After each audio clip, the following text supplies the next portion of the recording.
I guess.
I would like to call to order the South Burlington City Council meeting of Monday, March 16th. We'll start with the pledge. Megan, you want to start? Sure. I pledge allegiance to the flag of the United States of America and to the republic for which it stands, one nation, under God, indivisible, with liberty and justice for all. I gotta tell you, it feels kind of weird standing off my desk here at home. Well, that's what we'll all be doing, I guess, at some point. All right, item 2 is instructions on exiting the building. David, can you see the, we have 2 guests, Sarah Dopp and Roseanne Greco. Nobody else. I can't We also see have that. 3 people through Earth Economics on this system listening. Okay. And if there's more, I'll let you know later. So you're watching on YouTube? Yes. Right? All right, so instructions on exiting the building.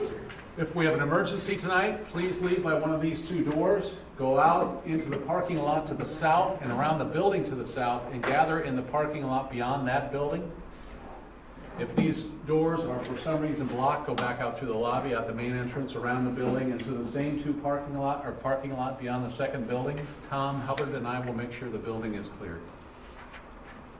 Thank you. So, agenda review, additions, deletions, or changes. And I would just note that we had a agenda that went out and then some changes were made. A number of things were postponed. The proposed item 8, the LDR regulations, it was not properly warned, so we will not be dealing with them tonight. 10, the Common Roots presentation was postponed. We are not, item 11, we're not interviewing applicants for some vacancies on committees. Item 12, we're postponing consideration of a policy related to gifts and donations. Item 18, possible executive session is postponed. And number 19, potential appointments to South Burlington boards, committees, and commissions is also postponed. And can we add an other business line Yes. at 19 that was left off the agenda? So 19A would be other business.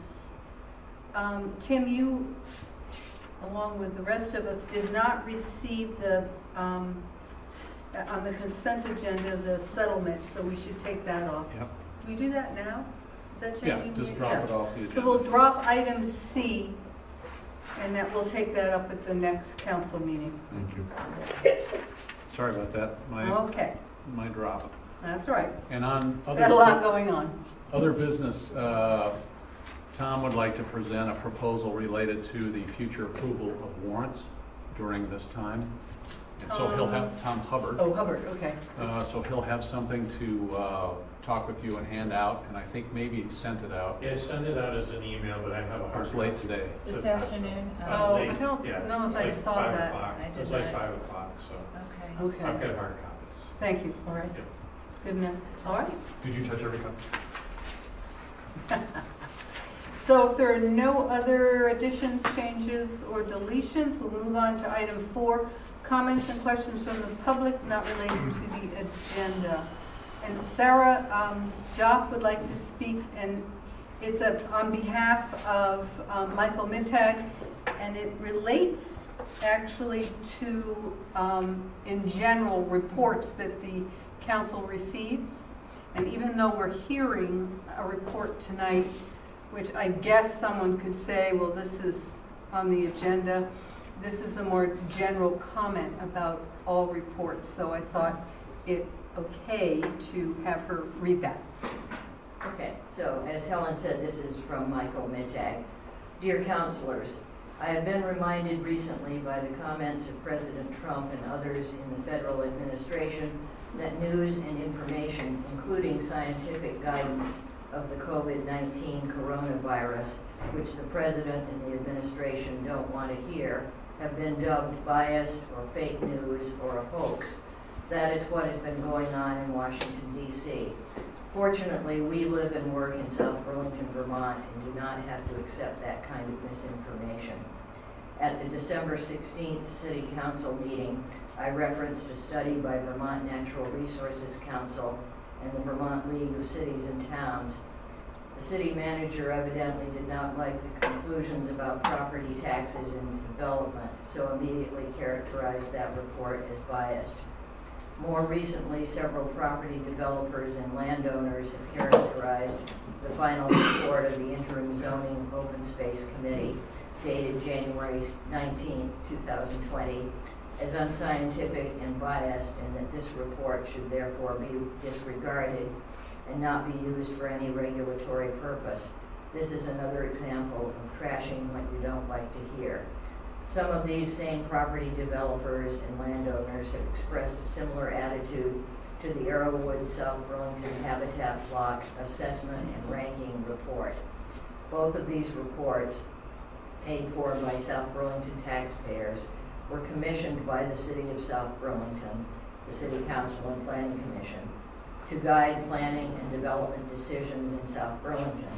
The City Council, Planning Commission, and city staff should use these reports for their intended purpose and not allow them to be arbitrarily dismissed by individuals and special interests who don't like to hear the conclusions and recommendations in them. Thank you. Thank you. Are there any other comments from the public? Okay, we'll move on to item 5, city management responses to COVID-19 threat. So thanks, Helen. Lots has been happening. A lot of things have been happening in the last week or so. Recommendations from state and federal government officials have been evolving, even as recently as this afternoon.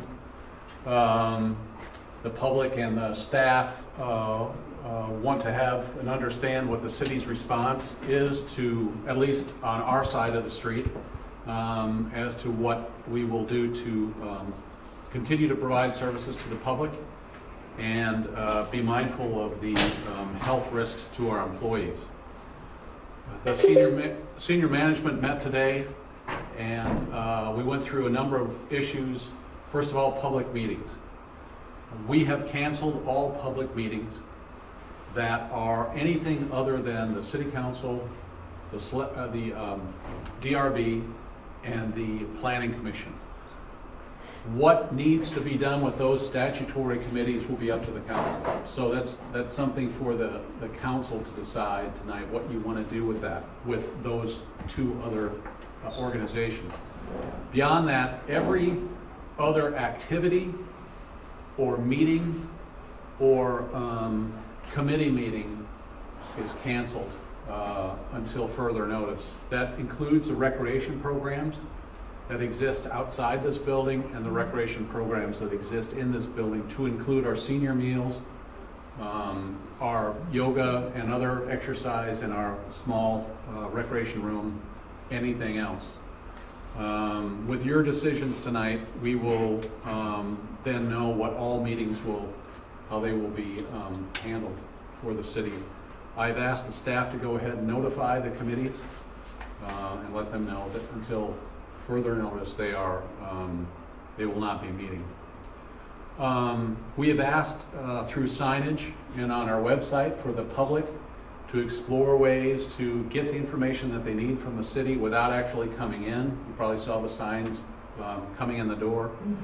A lot of what we have, thanks to the foresight of Tom and Paul and Coralie through Laserfish, is available online.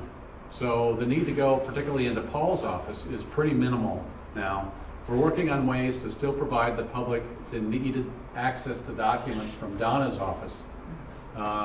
And those issues were as recent as this afternoon, trying to deal with that. From a staffing standpoint, we have 2 of our team members in quarantine right now. And we have a couple of our members of our team who are in voluntary quarantine due to health concerns. So the rest of the staff obviously is concerned about how this affects them. That's two involuntary quarantine because of concerns about their own health, and another two that are. Who are in actually required quarantine. Required.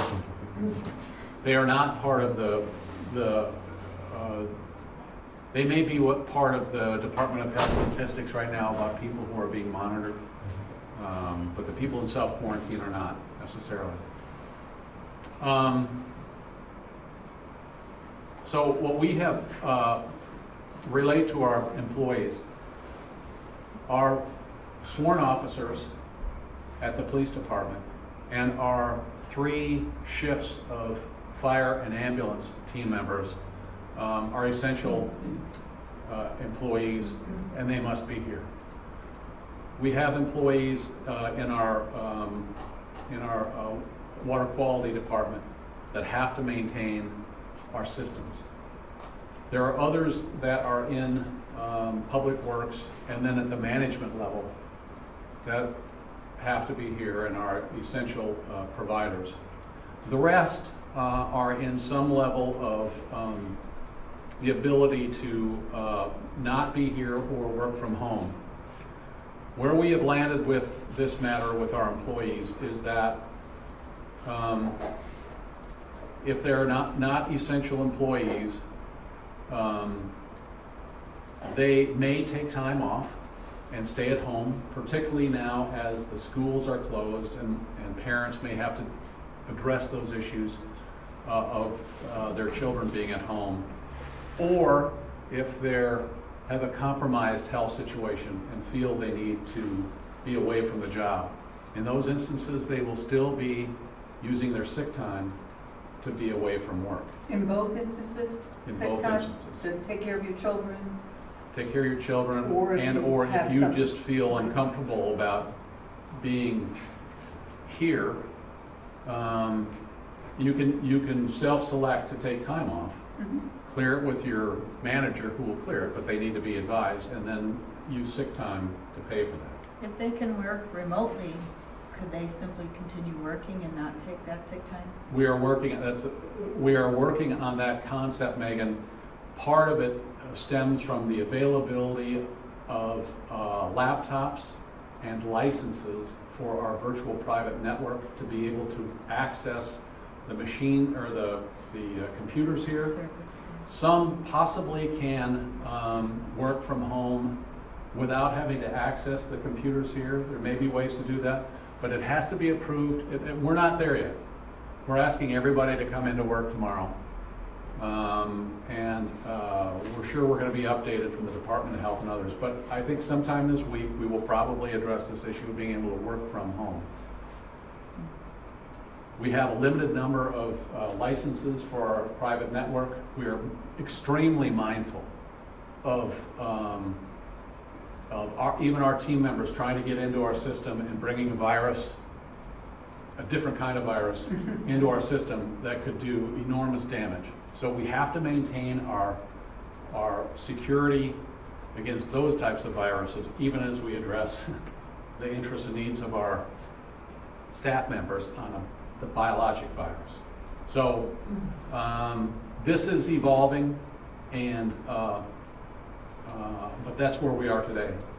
Fire department is reasonably well equipped with PPEs, personal protective equipment. They are not feeling a concern about that right now. The state has stockpiles, so does the federal government. We are not in a situation right now where we need to access those stockpiles.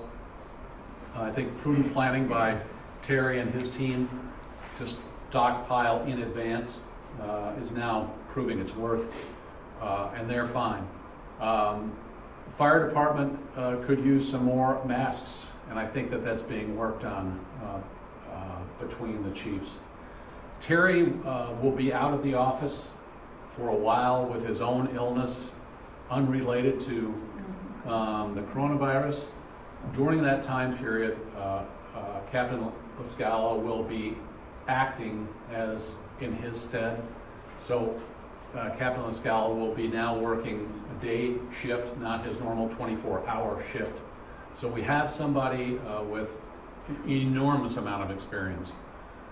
leading the fire department team. We have an extremely experienced group there of leadership and of staff, so they're in good hands with Captain LaScala. Terry will still be phoning in or coming in on email to be an advisor, but for the time being, he's going to be away from the office. That leaves the library. The library is a very public-facing organization, and the recommendations are moving rapidly on libraries. Several libraries in the area and in the state have closed. We are likely moving that direction, and we're going to try to do it in a thoughtful way. We know that students and parents will be out of school on Wednesday and Thursday, and further, we're going to maintain the library services as best we can during those days, so that if parents need to get over and get some books, they can do that. But we will be moving, I think, quickly toward limited, very, very limited, or no access to the library other than staff. Staff have things that they can do even if the library is closed. They have projects that they can work on. They also have training sessions and so on. So for the time being, staff will still be expected to come to work. It's not a closure of the library, but it is a closure to the public. And I think that's going to happen pretty soon. Is U-Mall open? U-Mall is open, but they've now, just as of this afternoon, changed their hours, and we're matching those. I think it's 11 to 6 now on weekdays, and I think it was 11 to 5 on weekends. So we will not be doing, as of today, we will not be doing evening hours at the library. It'll be an 11 to 6 schedule for the foreseeable future. And no programming, I assume? either. No programming either inside the library or any programming we would be doing outside the library. All those programs are canceled. But again, all of this has the caveat in it that this is all subject to change. But for now, for what we know and what we're learning from the health department, these are the steps that we have decided to take. Another question regarding sick days is, what if employees need to go beyond the prescribed number of sick days in order to make sure everyone remains safe? We will find a way to address that, Megan. We will examine each circumstance on a case-by-case basis. I just asked Corley to run the list of all of our employees in their sick bank, and the vast majority of our employees are in the hundreds of hours of sick bank time. There are some that have very little sick bank, which will be an issue because they're a new employee or because they've been out for some reason. We'll address those issues. We are gonna put the staff's safety forward and address those issues if they come up. But if under normal circumstances we have staff members who have hundreds of hours of sick bank, and that's what sick bank is for. Okay. Is there a way to donate some of your sick bank hours to maybe a new employee? We have done that before, and there's actually a standing offer out there from one of our employees to do that, but we will investigate that as one of the mechanisms. Okay. I will say that if our employees are on medically directed quarantine, that will be an administrative leave issue. So they will not have their time, any of their bank time docked for that. But if you are self-selecting to not be here for whatever the reason, you're going to need to use bank time for that. So the two staff members who are quarantined in a sense by the state, you think that's administrative leave? Yep. One came in from a foreign country, from a trip. Another one, spouse was identified as being making contact with somebody with proven exposure. So, And what the federal government is working on now, do we qualify in any way? I know it's businesses of 500 and fewer employees that qualify for. I don't know, Megan. It still has to get through the Senate. and I hear that there's problems in the Senate. So, Nothing new? we're talking about the Congress. Yeah, not our Senate. We're gonna be monitoring that closely. I would say that I read this afternoon that Governor Scott is closing the restaurants and bars. Mayor Weinberger had done that, but only for 24 hours, you know. Yeah, just change. So I got a call this afternoon. This is having now a significant impact on the economy. The hospitality industry is in deep trouble. Right. And it's a huge engine here in Vermont. I spoke with a hospitality industry official. He's anticipating hundreds of layoffs in the next couple of weeks. And these are folks that are not necessarily benefited by paid sick leave, Mhm. you know, and those sorts of things. So, And local options tax. local option tax also would. That revenue will be down. Will be a Right. hit. So, Right, So this will affect our budget. right. yes, it will affect our budget in that sense, yeah. Is the food shelf going to be open? Food shelf, yes, the food shelf's gonna be open. But there's back and forth with the board and the advisory committee this afternoon, but I think the precautions will be taken on who can come in or whether they can come in, whether or not our volunteers will just gather food that they need and put it outside. But the executive director is considering what to do there, but it will be open. Yeah. And regarding the senior meals, is that going to be a hardship for those seniors? We will be meeting with Holly tomorrow to talk about that. Wednesday is our normal senior meal. We will talk with Holly and Andrea, who runs the program, tomorrow about that. I mean, I assume that they're a concerned, group of people too. Yeah. That they don't want to put themselves in harm's way, but just, Yeah, well, we've I think the canceled schools are that. still going to be providing meals to students, so I was just curious. We've canceled our senior meal, but we may be able to find a way with the food shelf or another way to get them food. So, I'm sorry, did you have more There's questions? aging well too, right? Mhm. Yeah, so Mhm. age well. Yeah. I happen to know about Meals on Wheels because I'm a volunteer, and they're going to roll into a protocol where you make contact with your client by phone or by knocking on the door. When you have contact, leave the meal outside and step away and make sure the meal is taken in. So that's what we're going to be doing. Yeah. Okay. So again, just to close, unless there are other questions, this is all subject to change. Tom and I are on the health department website several times a day, and we'll keep the council updated.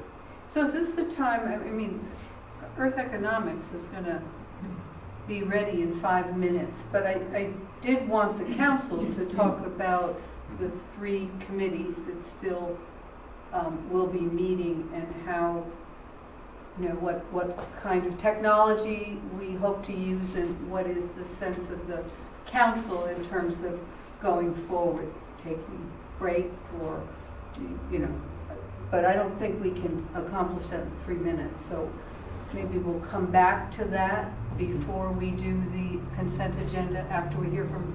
We could do it under other business perhaps, or do you want that sooner? It doesn't earlier? matter, as long as, I think, one of the main reasons I wanted to have this meeting tonight in person was to discuss that, so we have more faces. I think it's a little easier to come to some decisions as a group rather than all be on the phone, Mhm. but I could be wrong. Okay, so we'll come back to that whenever. Can we do item 6 then, the consent agenda? So I'll move that Just we A and B? approve the disbursements and the minutes, items A and B of the consent agenda. Second. Is there any further discussion? Why don't we do a roll call, because David's away, so, He's back. I'm right here. What? okay. Well, let's just do a roll call. So Tom Chittenden. Aye. Megan. Aye. Tim Barrett. Aye. Dave Kaufman. Aye. And Helen Reilly, aye. So that passes unanimously. Okay, we're ready to Are they ready? They are ready. They tell me that at their end, they're all individually working at home, and they're having a little bit of a spotty connection at their end. So what they've asked to do is they prepared a YouTube video that they sent me a link of their presentation, and then they'll be available for questions afterwards, if that's okay. Very good. Okay, we are trying all sorts of new All stuff right, so tonight. give me just a second here, and we will. So this is item 7, the presentation of Earth Economics Report. And then is John Stewart going to, John is not going to be here tonight. He is because of the coronavirus. okay, so will we have him at a later date? I will do what I can to make this presentation, Okay. and then we can have him again at a later date. You guys need to, I know you're related.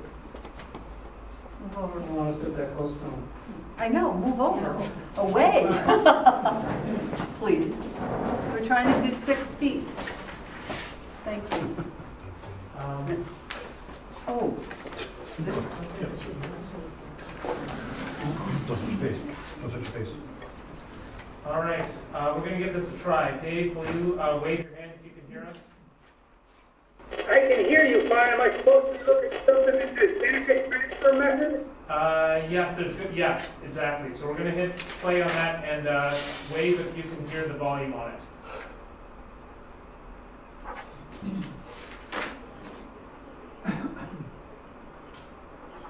Well, I can. Not well enough. Okay, hang on. I can't go any louder here. Okay, hang on. Yeah. Hang on. We're nesting a lot of different technology here, so give me a It's second. fine. Are we gonna sign this virtually, Tom Hubbard?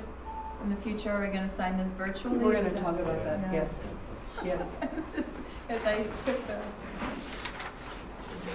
72 hours the virus lasts outside of living organisms.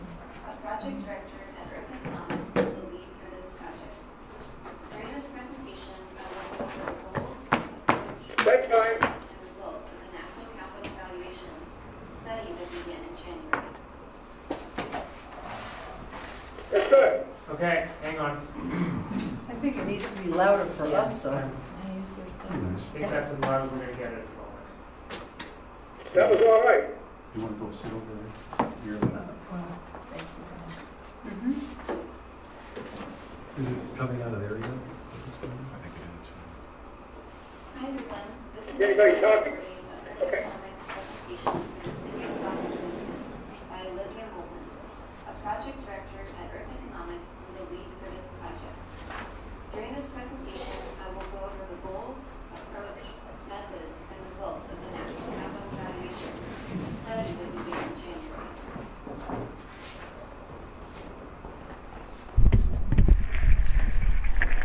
This study aims to assist decision-making for the city's interim zoning bylaw by accounting for the value of natural capital for 20 parcels identified as top priorities for conservation by the city's Open Space Interim Zoning Committee. Doing so, the city is considering the non-market benefits produced by open space and natural capital assets, including environmental, recreational, and aesthetic benefits as real benefits. Earth Economics has over 20 years of experience conducting comprehensive analyses that incorporate the non-market economic value of natural capital assets. This study utilizes Earth Economics Toolkit, an approach for valuing ecosystem services, to account for the natural capital of the 20 priority parcels, which are outlined in yellow in this map. This map was produced and used for the study by Earth Economics. The select parcels cover a total area of 1,040 acres and range in size from 22 to 181 acres. These 20 parcels provide various ecosystem goods and services. Ecosystem services are the benefits humans receive from nature, and these can be assigned a dollar value. Flood protection, recreational value, aesthetic value, and water filtration are a few examples of services ecosystems provide. The benefits of ecosystem services are similar to other economic benefits typically valued in the economy, like infrastructure.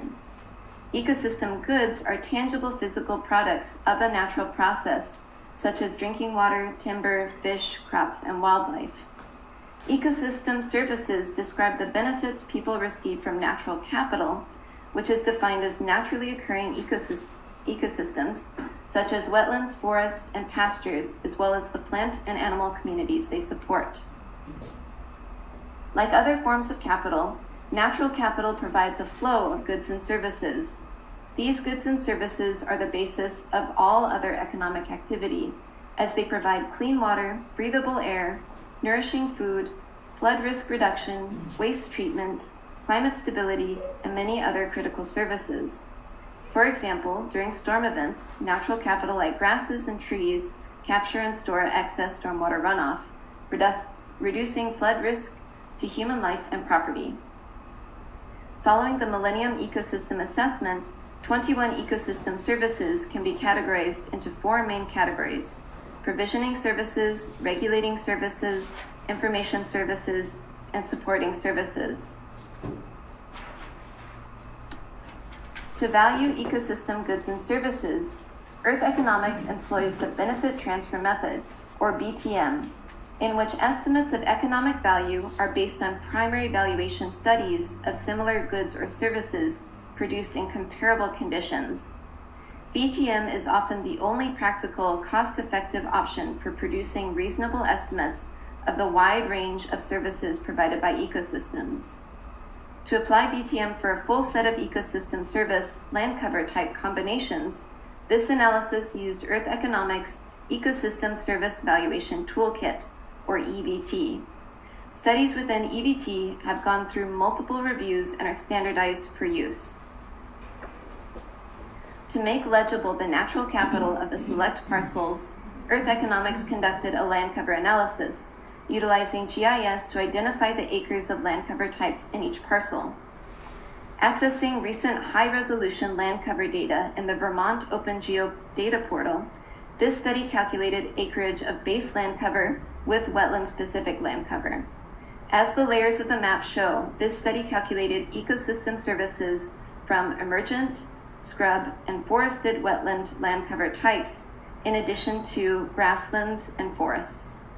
The land cover categories of buildings, roads, rail, bare soil, and other paved surfaces, which are shown in this map, are not applicable to the analysis. After identifying acres of land cover in each parcel, the study utilized the benefit transfer method to take ecosystem service values from comparable ecosystems as found in other studies and transfer those values to the study site. Due to data gaps of land cover area types and values, there are many ecosystem services produced by land covers in the parcels that the study cannot include in the analysis. As such, the results of this study likely underestimate the natural capital of these select parcels.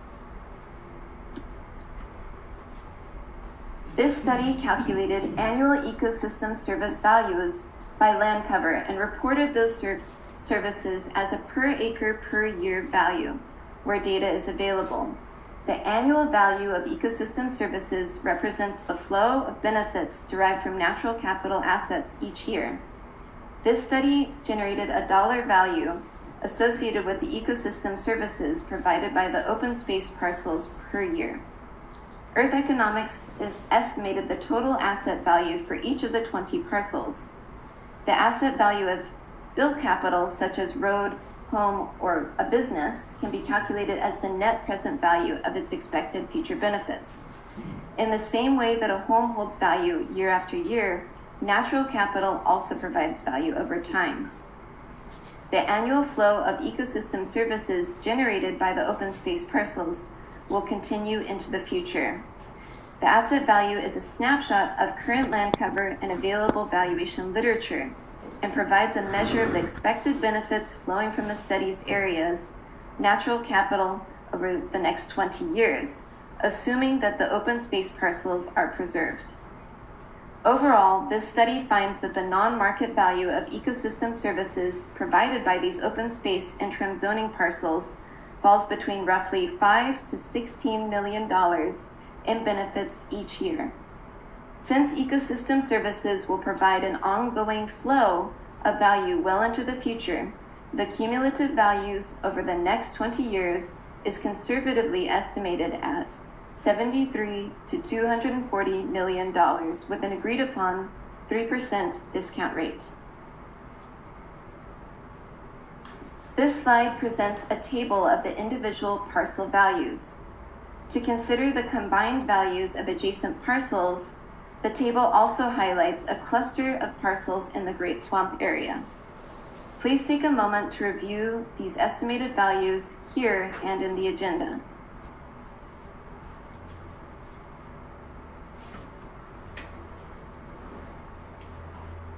Thank you all for your time and consideration with this study, and we're happy to take your questions.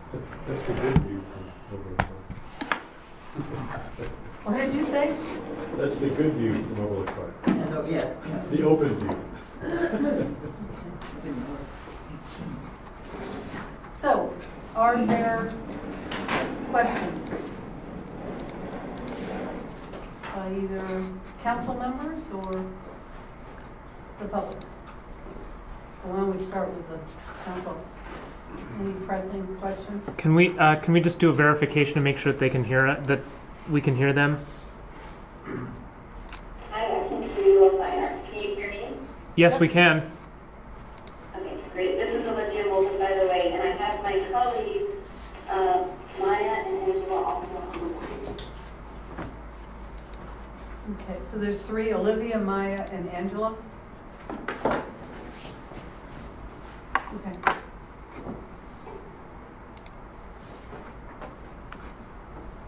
Any questions or thoughts?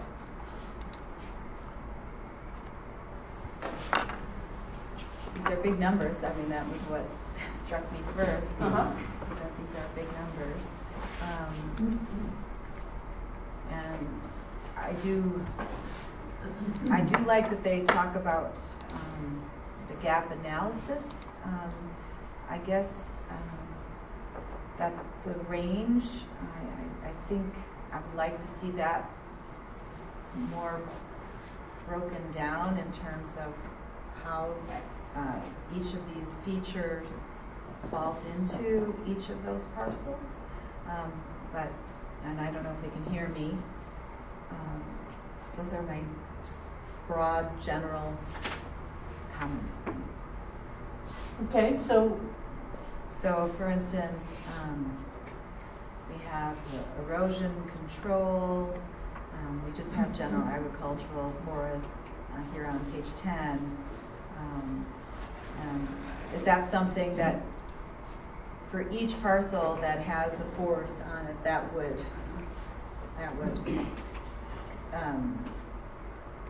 apply? Yeah. Be sure to speak up as much as I possible. know. It's hard to. I don't know which. Am I talking to that microphone or that microphone or to this microphone? Okay.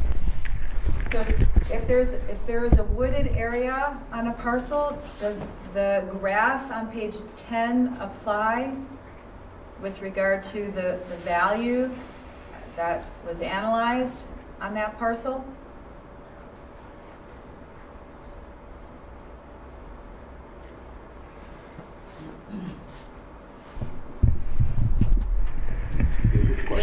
Did you hear the question? Olivia, can you get that? This isn't good. There's no sound coming out here. Olivia, did you get that? So, yes, I think is the question, how did we derive the values for land cover within each parcel? Yes. Yes. Yes, okay.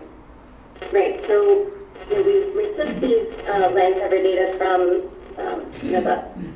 the Vermont GeoPortal, and then we used those, we calculated the land cover acreage, right, and we reclassified the layers with the wetland values.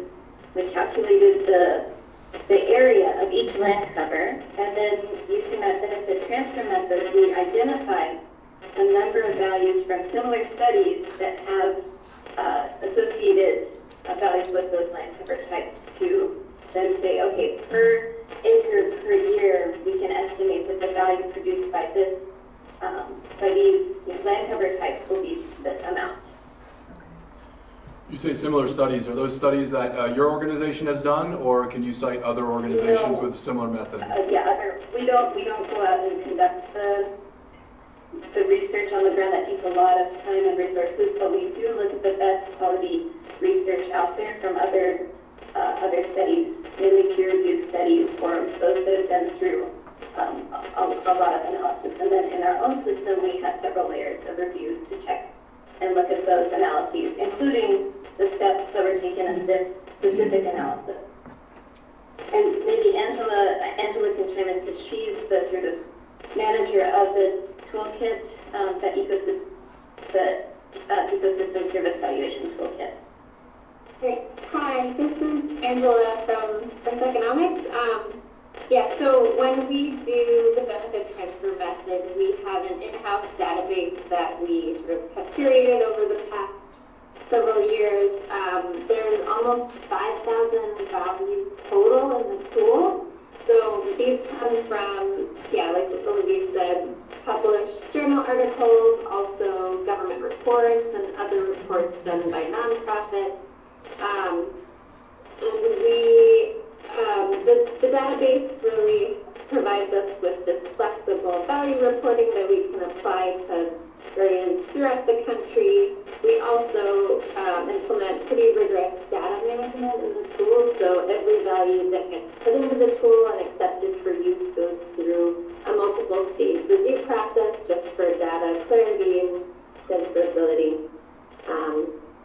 So that's kind of where the values come from.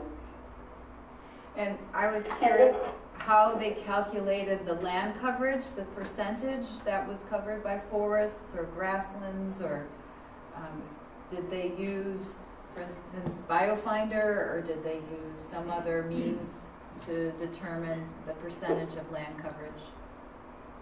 No, we only looked at the two land cover layers of wetland land cover and the base land cover. Is that on BioFinder or on the CCRPC? No, that's on the Vermont Geodata portal. Okay. Tom, you had a phone. That's the 0.5 meter resolution data that's taken from a number of different sources, and I sent the link in the presentation to the data source, and it's also in the report. To Angela or Olivia, my follow-up question, or my question is, what do other organizations use these numbers for? I'm struggling to just see the applicability of the non-market valuation when I'm concerned with what I saw in the limitations of the report page 15, talking about the concern about imaginary exchange transactions. What do these numbers tell you? Is this what a community could then tax these properties at? Or how else are these numbers used by other ones of your clients and other communities that commission this type of report? Hi, this is Maya Kosian, Executive Director of Economics. Great question. We have worked with cities, counties, state, and federal agencies, including FEMA, to integrate these type of non-market values. And it is, you're right, it is important to note that we are not talking about price, we are talking about the value of these natural capital assets. What is the difference? Well, one is you can't just go out and buy flood risk reduction and sell it in the market. But we do know that if we lose these important services, we risk losing them if we don't take them into account, which is why it is important to view them from an economic lens. And we have seen across the board in many areas, when we do lose an ecosystem service, we risk of potentially gaining a tax district. It is very costly when we lose these important benefits. So a few examples of how we've applied these values. In the Mat-Su Valley in Alaska, we conducted an ecosystem service valuation for their parks, and we supported their recreation bond, which passed. We worked with FEMA to incorporate these values in their benefit cost analysis tool. So if you apply for funding from their pre-hazard mitigation fund, now you're required to incorporate ecosystem services into the benefit cost analysis tool. Before, a wetland was valued at 0 in the benefit cost analysis tool at FEMA, and we've seen over and over again that there are benefits that wetlands provide, such as absorb floodwaters for downstream communities. So it really is a method to account for these benefits that aren't exactly traded in the market. Quick follow-up and then it'll be done. So I just heard you said you did this for municipally owned or state-owned lands. One of the concerns I have with this is we're doing this against privately owned lands, which the city does not own. Can you tell me how often you do this for lands that the city does not own versus how many times you do this for some sort of publicly owned natural asset? We have done this for both public and private landowners. For private landowners, there are incentive programs to identify the public benefits that their land provides, so it can be taken into account to certain incentive programs that the city may provide. I'm not entirely sure. So what percentage of land is not owned by the city? My concern, and I'm sorry to dominate, I promise I'll be done right after this one, Helen. My concern is that we, the city, have commissioned this on lands that we don't own. And I would equate that to my neighbor looking at my 3 acres of undeveloped yard and putting a value on that, and then using that valuation to somehow deter or argue in some forum or another against me developing my land, which I have a property-owned right to do so with. So I'm just curious how often you are commissioned to study lands by an entity that does not own the lands you are studying.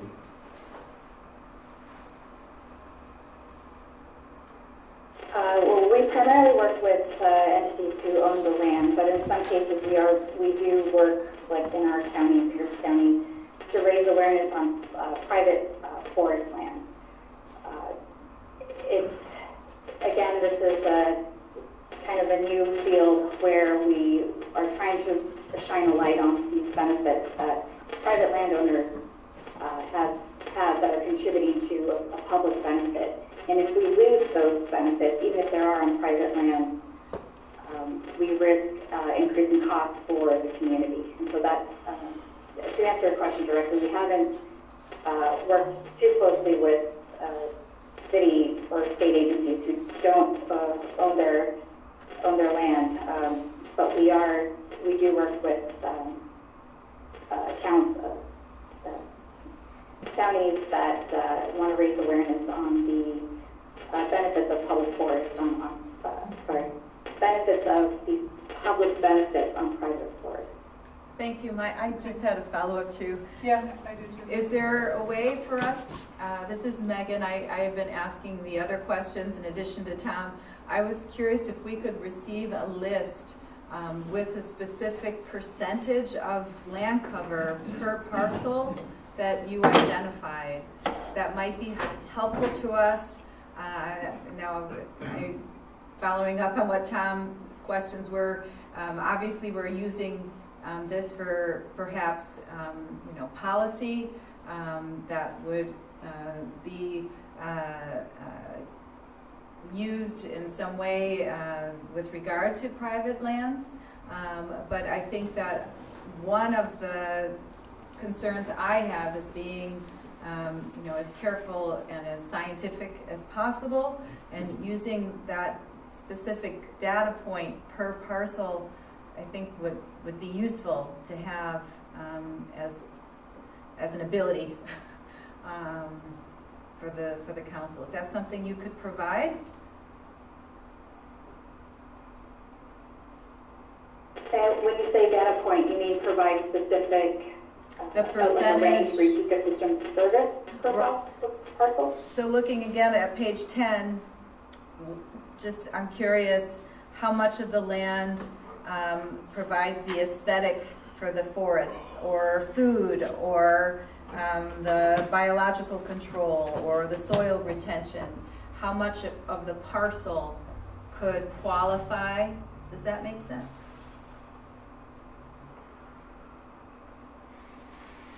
No? You trying to split the parcels is what you're talking about? Well, that was something a concern that people have had, specifically private landowners, where they wanted to perhaps develop on their parcel. And if we could specifically know where those natural resources lie, how much of the parcel contains those natural resources, that could be helpful information for us. Drawing some lines around natural resources and subdividing the lots. Well, at least identifying portions of the lots that have a value that, if there's a weather event, that it might be helpful. Sure. Right. Is that something they've done before? Does that better help frame the question? Like, did you look at the lots by pieces? Or zones? I don't think that's a good approach personally. Okay. So my name is Tim Barrett. I don't know if you can hear me or not. Can you hear me? You got a bushy thing right there. Yeah. They say yes. I think this is the camp mic for them. That's for Dave, Which is right? them. This is, And I totally hear Mark. right, Sorry. right, yeah. So, I mean, it's kind of hard to digest all these values. And I appreciate the work and the models that they use because they produce some very interesting data. So my approach to this would be to back out about 20,000 feet and say, okay, well, these are the valuations based upon these specific parcels. Why don't we normalize it by acre, low to high per acre, and then use that to help us prioritize which areas we think need more help than other areas, just because they are deemed so valuable. Per parcel. Per part? Well, yeah, per parcel, but normalized based on acreage, right? I don't know if that. But not averaging out all 20 parcels. You would look for No, the take average. each parcel, each take those parcel. values and divide by the acreage and come up with the value per acre. And regardless of whether it's concentrated in, this wetland or in this forest area, because they took all that into account across the whole parcel. And that would just give you another ordering and ranking separate from the open space. It might be very similar, but it might be a little bit different too. I don't know that it would be as helpful, though, with regard to the private landowners that would like to develop, to know where on their parcel, they could. I'm just saying that information would be helpful to us and Right. helpful to planning and zoning for any proposals we might have and the planning commission going forward is saying, certain types of parcels with these types of layouts really need extra conservation type PUD applications. Whatever that might But be. that's a 30% threshold, so wouldn't you want to know what percentage of the parcel falls? Well, obviously, some parts of the parcels you can't build on because they're underwater, right? Or if they have old growth or some kind of growth of forest, you don't want to cut that down, which leaves you with some other areas, and the questions are of that buildable area, then what portion do you still think should be buildable? If they have biological control, I don't know how to identify that just walking on a parcel, right? There's some of these climate stability, it seems to You be. just really have to take this information and then figure out what the value per parcel per acre is and understand what your density might be if there was a proposal for development on that, and think about whether that density can be borne on that dry property where you could build. And I don't know how we approach this. I'm just saying it's a value. It's a way to order or sort out that valuation to figure out if it gives us more evidence of how we might want to enhance, NRP or affect the conservation PUD work, whatever that might be. I'm intrigued by your question, and I want to direct it to Paul, but I also want to be respectful of their time. But I'd love to know how Paul might see this report being used, but I don't know if now's the right time for him to dive into that. But I think you were circling that. Just one more comment is this: the media about this forum right now is not very good.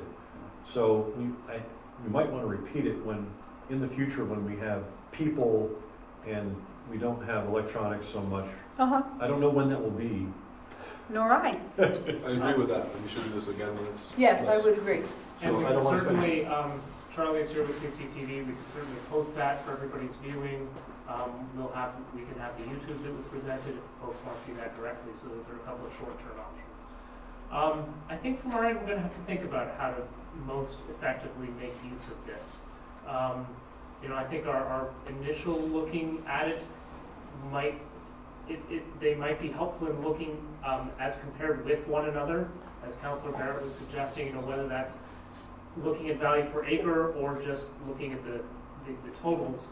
If you're looking from a non-regulatory perspective, then looking, that might be a lens through which to look at it.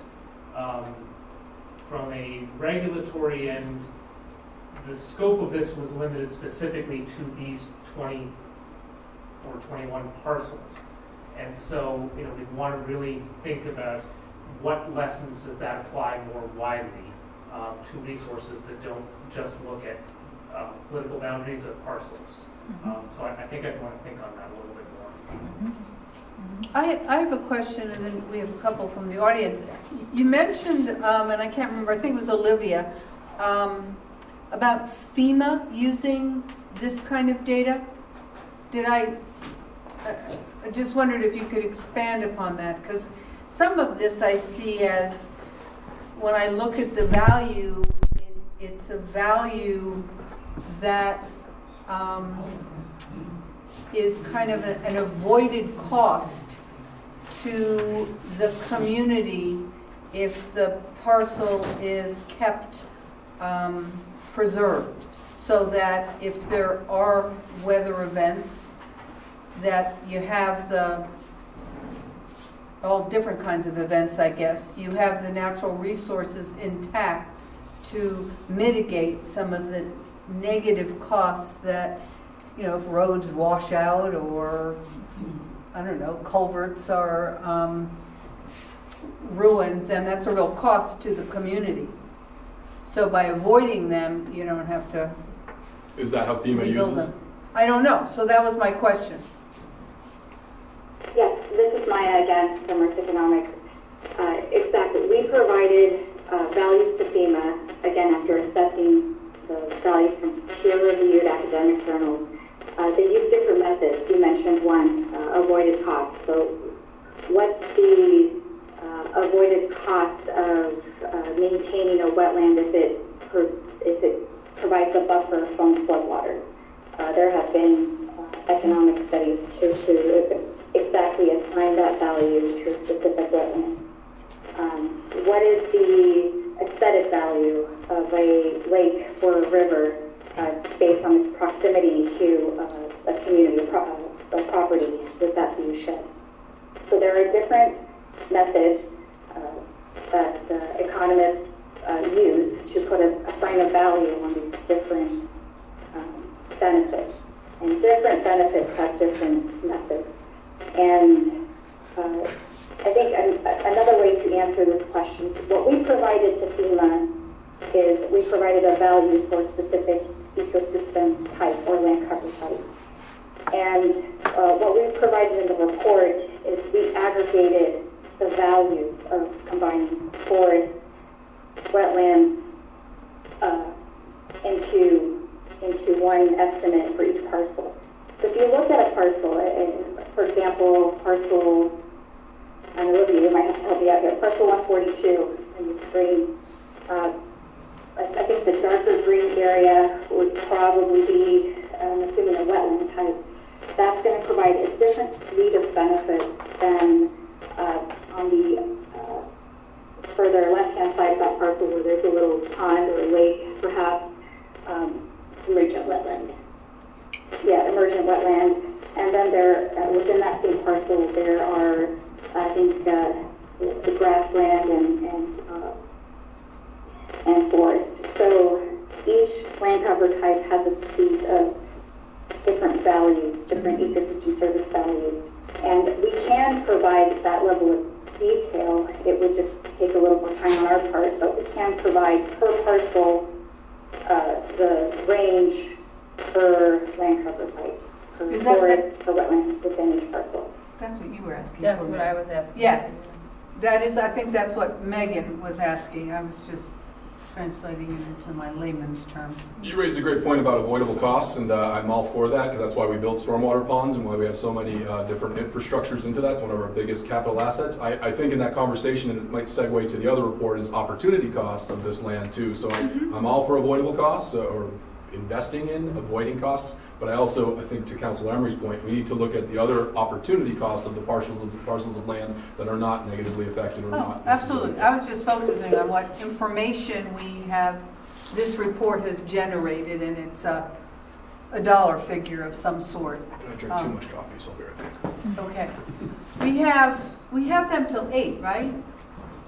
I think that they were, I mean, that's up to them. I think they were expecting that the second half of the hour was going to be the John Stewart presentation. But Well, we have 3, I think there were 3 questions from the peanut We're gallery. here, we're happy to be here. Okay, so- We're from Washington State, we're quarantined. Okay, thank you. Any questions you have, we're Great. happy to stay. Roseanne, why don't you, Do I speak into that? No. Oh, into this. Anywhere near that. Okay. Hi, my name is Roseanne Greck. I'm a resident of South Burlington. My question has to do with the connectivity. So some of the parcels are adjacent to other parcels. So would there be a value degradation or economic loss if one of the parcels, or let's say even a part of the parcel, was developed? Would that have any impact on parcels that are either closely, adjacent to it or nearby? Is there any value to location, where they are in relation to one another, each other, whatever parcels are called? That's a good question. So that would depend on how the ecosystem on the neighboring parcel would be impacted. What did you do?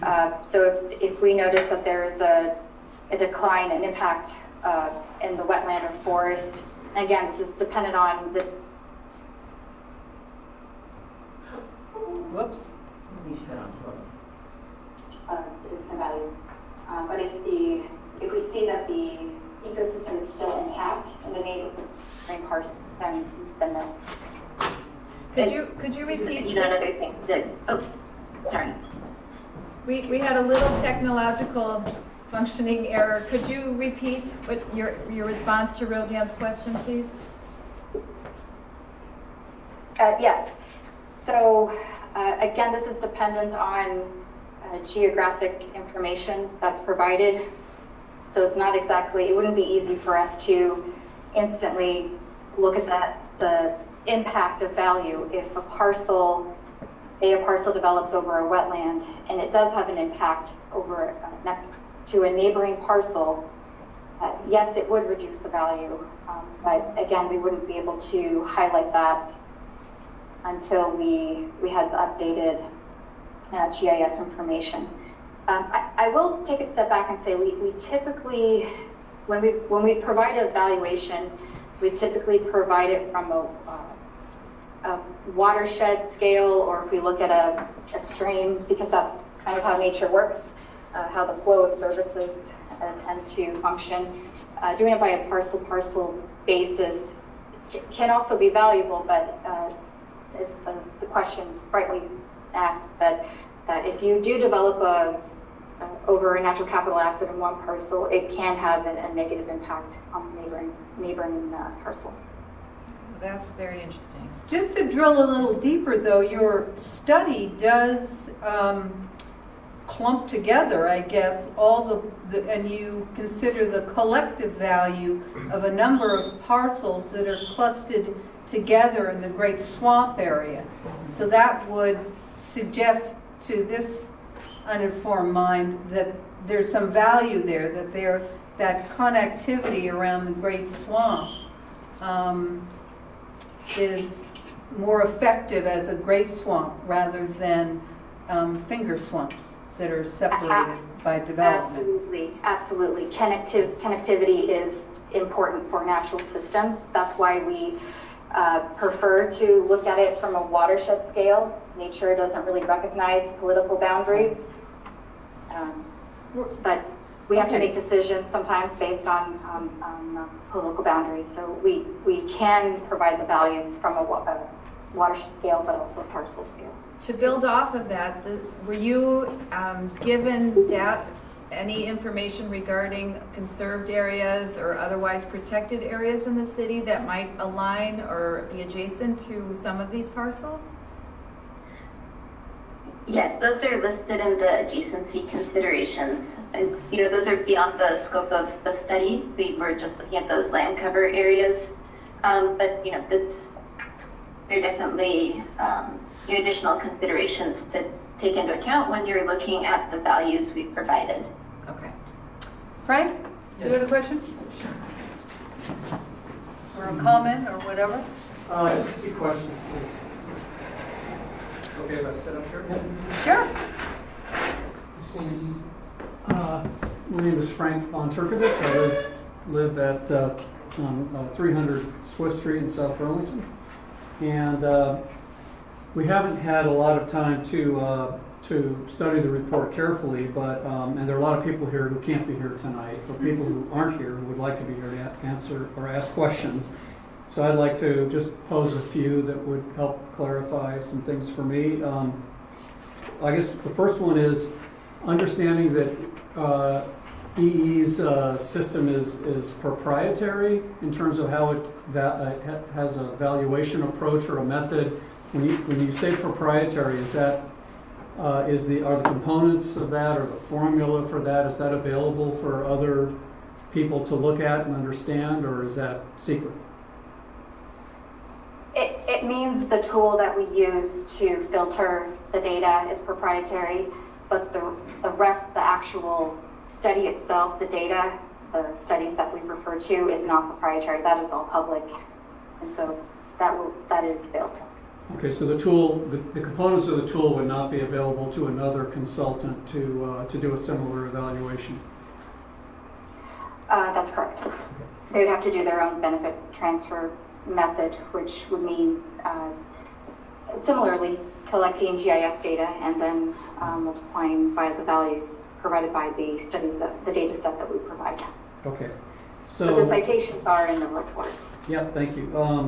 So understanding or appreciating that there's been some mention both in your proposal and in the report, and even some questions tonight that indicate that this is a science-based study.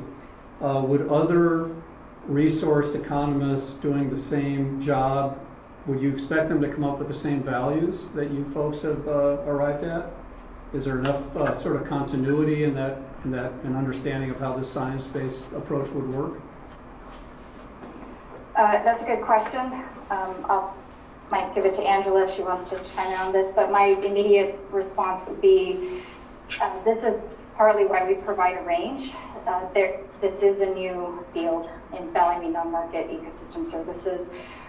So I think the fact that there is a wide range kind of indicates why the field is, we can't provide a more precise valuation. So if you contract another economist, I think you will find that the results will fall within the range, but it may be a different range within what we provide.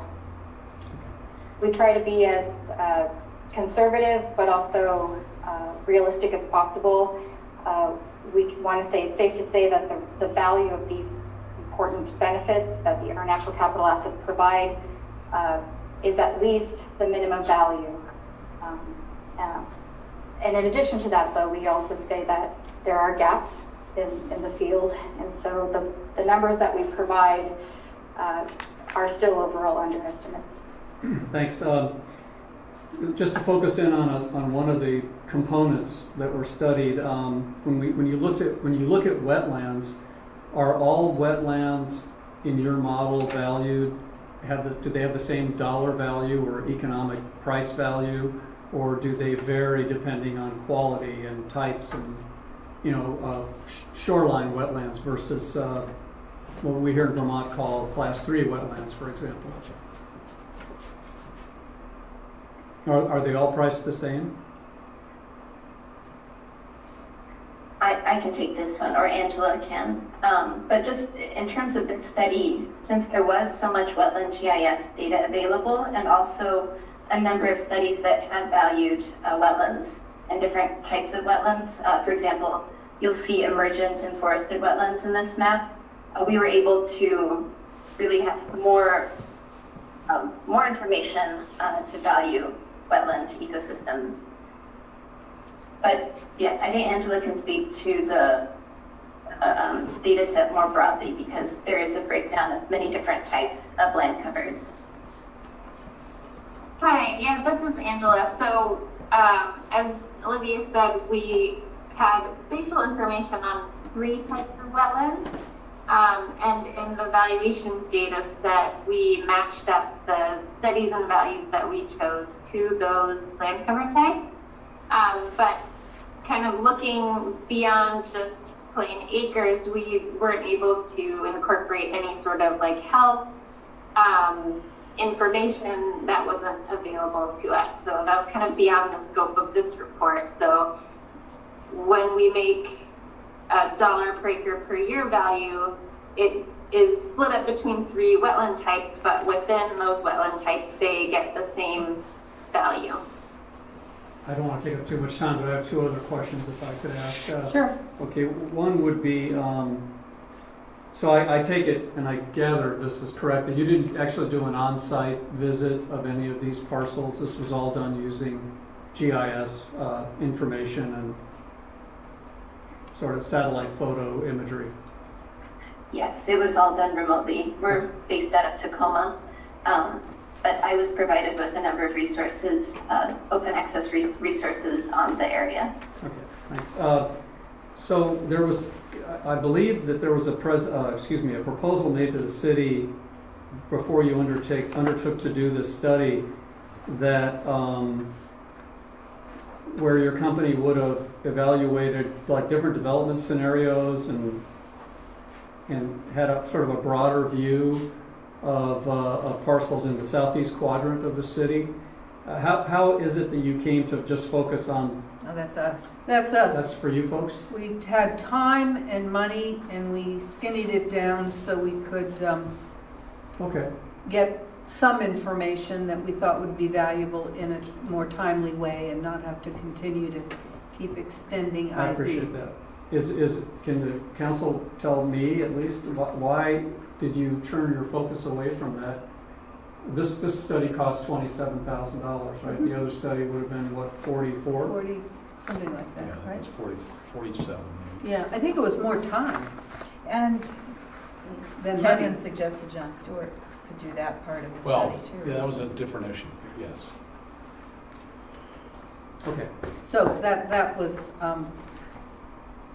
trying to make do with less in a small amount of time. What I would say to the council is if, as Paul was referring to earlier, it depends on how this is going to be used. If the council and the city would intend to use this information as a basis for some regulations and some valuation ideas for how those regulations might be imposed, then we have a lot more work to do. We have a lot of questions, and there are people that are going to be affected by this study that would like to know how we got here and what we're going to do with this data. So I'm glad to hear that this consultant might be available again to us and to the council for more questions in the future. I don't think it's fruitful for me to stay too much longer and drill deeper because it just seems like there's a lot more that we want to know if we're going to go much farther with this as a tool. Okay, thank you. All right, thank you. Sarah? Is there anyone else after Sarah? Did you want to, Rick? Hi. Oh, Is it David? possible to Oh, I'm ask sorry. a question? Could folks on the video, We have at least one person on the video who'd like to ask a question also. Oh, okay, well, can we have, is it, It's a member of the audience who's. right, I just had participating. asked Sarah to come up, so can they wait? And then, now that I know, Sarah, why don't you ask your question and then we'll go to the video. In everybody's safety, I might encourage you to push away from the desk so that you're not touching the same surface as others. I'm sure you're not sick, but that's what we're trying to do is to not touch surfaces. So. Right. One of my questions, I guess, is ignorance. As I look at this map, I'm seeing numbers like 133, 101, 74. Those are ownership. That's parcel IZ Those are open the space. parcels. IZ open space assign those numbers to those parcels. Right. So it's not, when we're talking parcels with Earth Economics, those are the parcels we're talking about. Ownership parcels, not the coincidentally 20 parcels of the Arrowwood report. So that is a coincidence that these folks did 20 and Arrowwood did 20? Well, just to be clear, the Open Space Interim Zoning Committee looked at 25 parcels. Yeah, 5 of those were owned by University of Vermont. correct. And so the recommendation was that the remaining 20 privately owned parcels be the focus of the Earth Economics report. Separately, so those are the same parcels. Okay. The Interim Zoning Open Space Committee and these 20 parcels. Separately from that, the Arrowwood found 26 habitat areas that do not follow parcel lines. Right, exactly. So That's why I just wanted the to numbers really are close, clarify this. But just Yeah. to be clear, Okay, this study, Earth Economics, matches the open the space. open space interim zoning priority parcels, Okay, with the fine. exception of those owned by the University of Vermont. Yeah, okay, all right. I guess my other question's of a different nature, and that is, you've got a list of a variety of valuations that could be applied from wetlands to forests and other things. Do they have a synergistic effect on one another, or are they just kind of taken in isolation and then added up? You see what I'm saying? That's Yeah, related that's to the- Roseanne's yeah. question, right? Yeah. So are they seen as part of the system, which gives them greater value? Right, greater or less value depending Right. on the other components of that parcel, yeah. Would you like them to answer that question? I'd love to. Yeah, okay. Well, you just walked away, so I didn't know if you're Oh. making a statement or. Well, no, I just thought Okay, they talked no, about it need to be I got it said. clear. So can someone answer that? Did you look at these, other than the Great Swamp? You kind of did that by bunching those together, I guess. Did that increase their value or? Yeah, hi, this is Angela. So within each land cover and ecosystem service combination, we take the range out of all the values we select.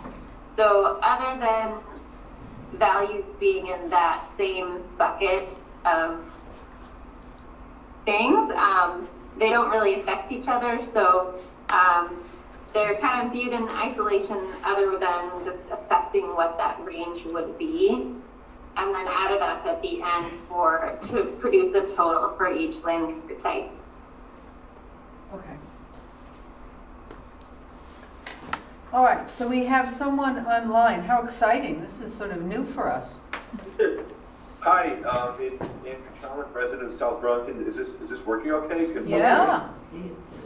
We can see you and hear you. Ah, wonderful. Thank you for getting this technology working.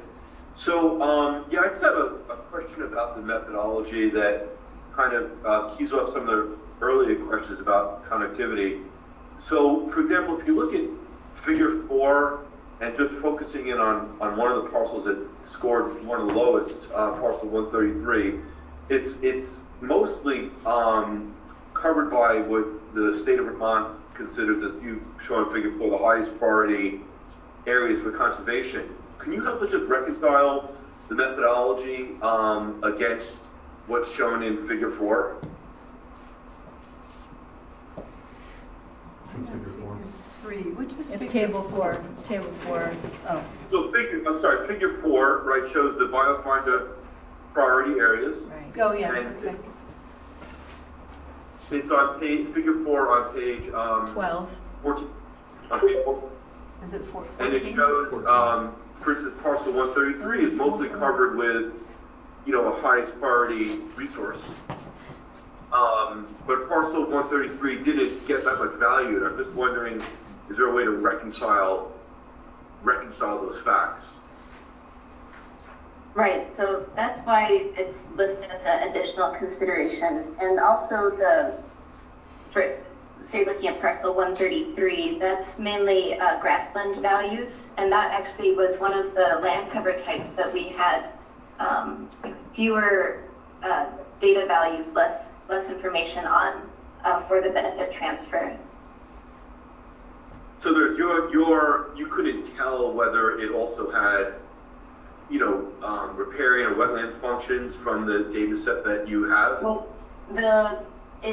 according to the land cover data, there are not many wetlands present from what I can see right here. So again, there are limitations within the data availability and then the GIS land cover. There are ways to incorporate these other layers that are available on GIS, but he's stuck with these two land cover types. Okay, thank you. Okay. I have a question. Can I step in? Okay, Monica, yeah. Hi. You're in the Hello, shadows in I'm the Oscar picture, though. from the Planning Commission. My question is trying to understand the calculations. You also talked about how you usually are not working on a parcel basis, but on a waterway or a larger look. And my question is, when you have your valuations for an entire parcel, is it complicated to take segments of like the highest, most valuable portion of a parcel? Is that something that's easily found in your data, or is it the average of the entire parcel that we have to work with your report? Good question, Monica. So the smallest unit that we can provide values for is per acre per year unit. So depending on how many acres of wetlands or how many acres of grasslands are in a particular parcel, we can provide you with per acre values, but that's the lowest unit that we can provide within the parcel.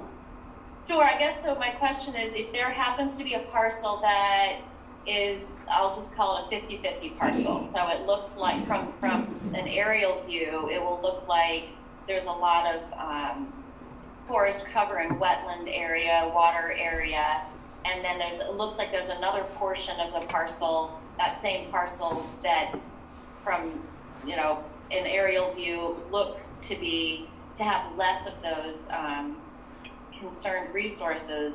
Is there a way that we would be able to look at, not necessarily taking that parcel down to an acre by acre, but saying, well, gee, this part of the parcel has a higher value than this part of the parcel? I'll make sure Olivia confirms what I'm about to say, but I believe, yes, if there's X number of wetlands in a parcel, we can aggregate just the wetlands within that parcel, and then X number of grassland or other land cover types within the parcel. Olivia, can you? Yes, we can aggregate we can aggregate the values by wetland, but again, you have to consider so when we do that, then you also have to consider the data limitations within the land cover types and the values we use. So you couldn't say that, you'd have to really be careful in the way that you're making comparisons. That's good. Okay. Is this report completed, or is what I hear Councilor Barrett and Councilor Emery asking for about the per acre valuation from a natural resource perspective something that could still be produced as part of that $27,000? So we know the acreages on those parcels. I think. Are we looking for the valuation per acre on Yeah, these? just normalize it to. Yeah, Olivia, so we did have a line item for travel to actually present in person. I'm wondering, it's possible that I think we could potentially, within the budget, we would just have to bill within our travel budget, which we're really not allowed to travel. So, Olivia, Nor are do we. you think Yeah. we could Do not provide come for now. land cover data parcel? I think if other people agree with that, I can provide that. Is that what the council would like? It sounds like people would, is that, To do what? I couldn't hear. This is a per acre valuation from a natural resource, so not but for the whole parcel figure, but instead showing on each parcel what the value per acre within Yeah. each parcel is assessed based on their methodology. Is that what we're asking for? No, I was just going for a broad acreage per parcel, because, to get back down into the weeds, so to speak, for each type of land that they have within each parcel I don't think is necessary. Because they're giving you a valuation based upon what they feel that land is worth. from their perspective. So I just want to use a normalization to help us rank them if we need to for whatever purposes we want. Ranking makes sense, but I've heard interest in regulatory actions, and so that's where I think your question was coming from before. So I'm not pushing for this, I'm just trying to help clarify what the council's asking for. I think what we're going to find is that, like the Great Swamp, for example, it seems like there might be a higher valuation there. So it increases the importance about the conservation measures we use in that area. So if we might find that there are other parcels that are just less valuable, right? And so we don't do as much there. Depending upon what we're going to do, we don't know what we're going to do, right? But I mean, obviously there are a lot of variables that have been plugged into these formula to calculate these valuations from a biological point of view. And so I think that that's interesting information. From an absolute perspective on those numbers, I don't know how to use them. On a ranking basis, I think it becomes valuable. Well, I have to say, just getting back to, the questions I've been asking, is that the answers you've been giving with regard to adjacent parcels and part of the system kind of goes against, the notion that you can kind of splice these parcels.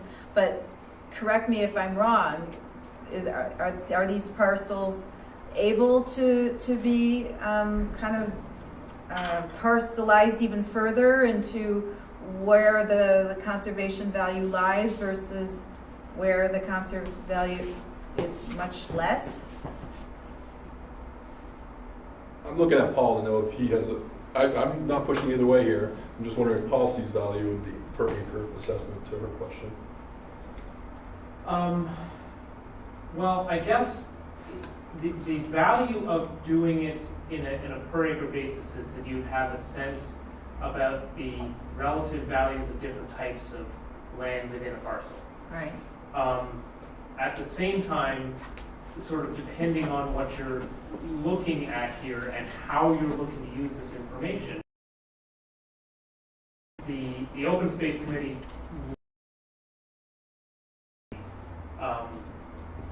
what would you do with part of a parcel, I guess, is. Well, and so it's not to say that you shouldn't do it, but it right. raises, it sort of all depends on how you want to use the information. Well, it makes it more, I guess, possible for us, or the city, to look at what would be a conservation parcel. Will it fall under the conservation parcel? Will it, you were talking about a 30% threshold. I thought that was something that required some kind of breakdown somehow. For the PUDs? For the PUDs. Or, a developer who wants to develop that parcel, to be able to say, well, looking at these numbers, city, it looks like this is more developable, and if I leave this aside, will you be satisfied? Because looking at these aggregate numbers, this is something that we can reach a compromise on, where we're maintaining, the environmental kind of integrity while I'm able to do what I'm interested in doing with regard to development.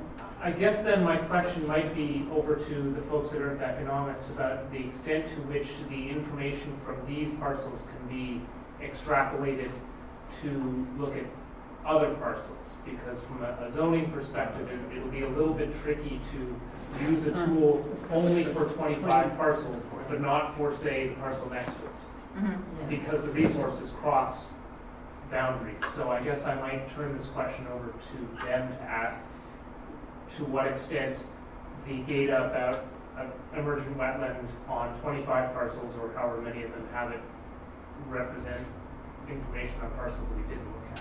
Can they answer that? Will you please? But we really need to be able to assess it as we go forward, too. Did you hear Paul Connor's question, Angela?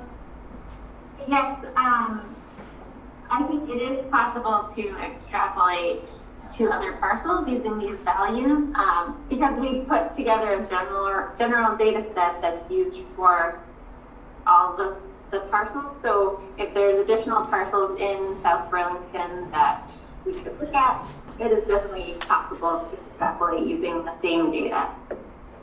But if they could look at those extra parcels, would you have to consider other parcels in order to extrapolate? to do it fairly for a regulatory perspective for all parcels, we would need to be able to do this assessment ongoing, right? We would need access to their algorithm. Either ongoing or on a wider basis, or that you are able to extrapolate the data to represent, here's what an emergent wetland represents, here's what a field area. So they would almost category land types, and then you could apply it to I'm with Tim. I don't know any anything. parcel? I don't know. Well, that's another way to look at it. If they just gave us the normalized value per acre of each of the individual components that they were weighting, we can do that extrapolation ourselves later on for other parcels. Well, I thought that's what we were asking for. Yeah, I think that would be So interesting. instead of asking them to like diagram for us adjustment, just Right. give us the plug-in constants for each of the components that they actually weighted against, unless there's something so proprietary that we can't really do that ourselves. I mean, the valuations might be proprietary, but the end valuation per land type might not be. So in which case then we can plug it in, we can look at a parcel and say, oh, it's 50% this and 25% that, 20% that, and their numbers break are blah, boom, done. Spreadsheet. If that's something that we can replicate, I think that could be of use. That sounds like their proprietary model, though, if I'm not mistaken. But the model for deriving the valuations, I just don't know if the resultant values, are, I mean, you can take these parcels and back them out and figure out what percentage of types of land there are for each one and take their values and probably reverse engineer it and come up with a pretty good equation or formula to figure out roughly what they're doing. Wouldn't it be easier for them to say, scrub wetlands is like valued at X acre? Just give us the Then normalized, forest is this, normalized and- value per land type and we'll Yeah. figure it out. Can you do that? The normalized value per land type, is that something you can provide to us?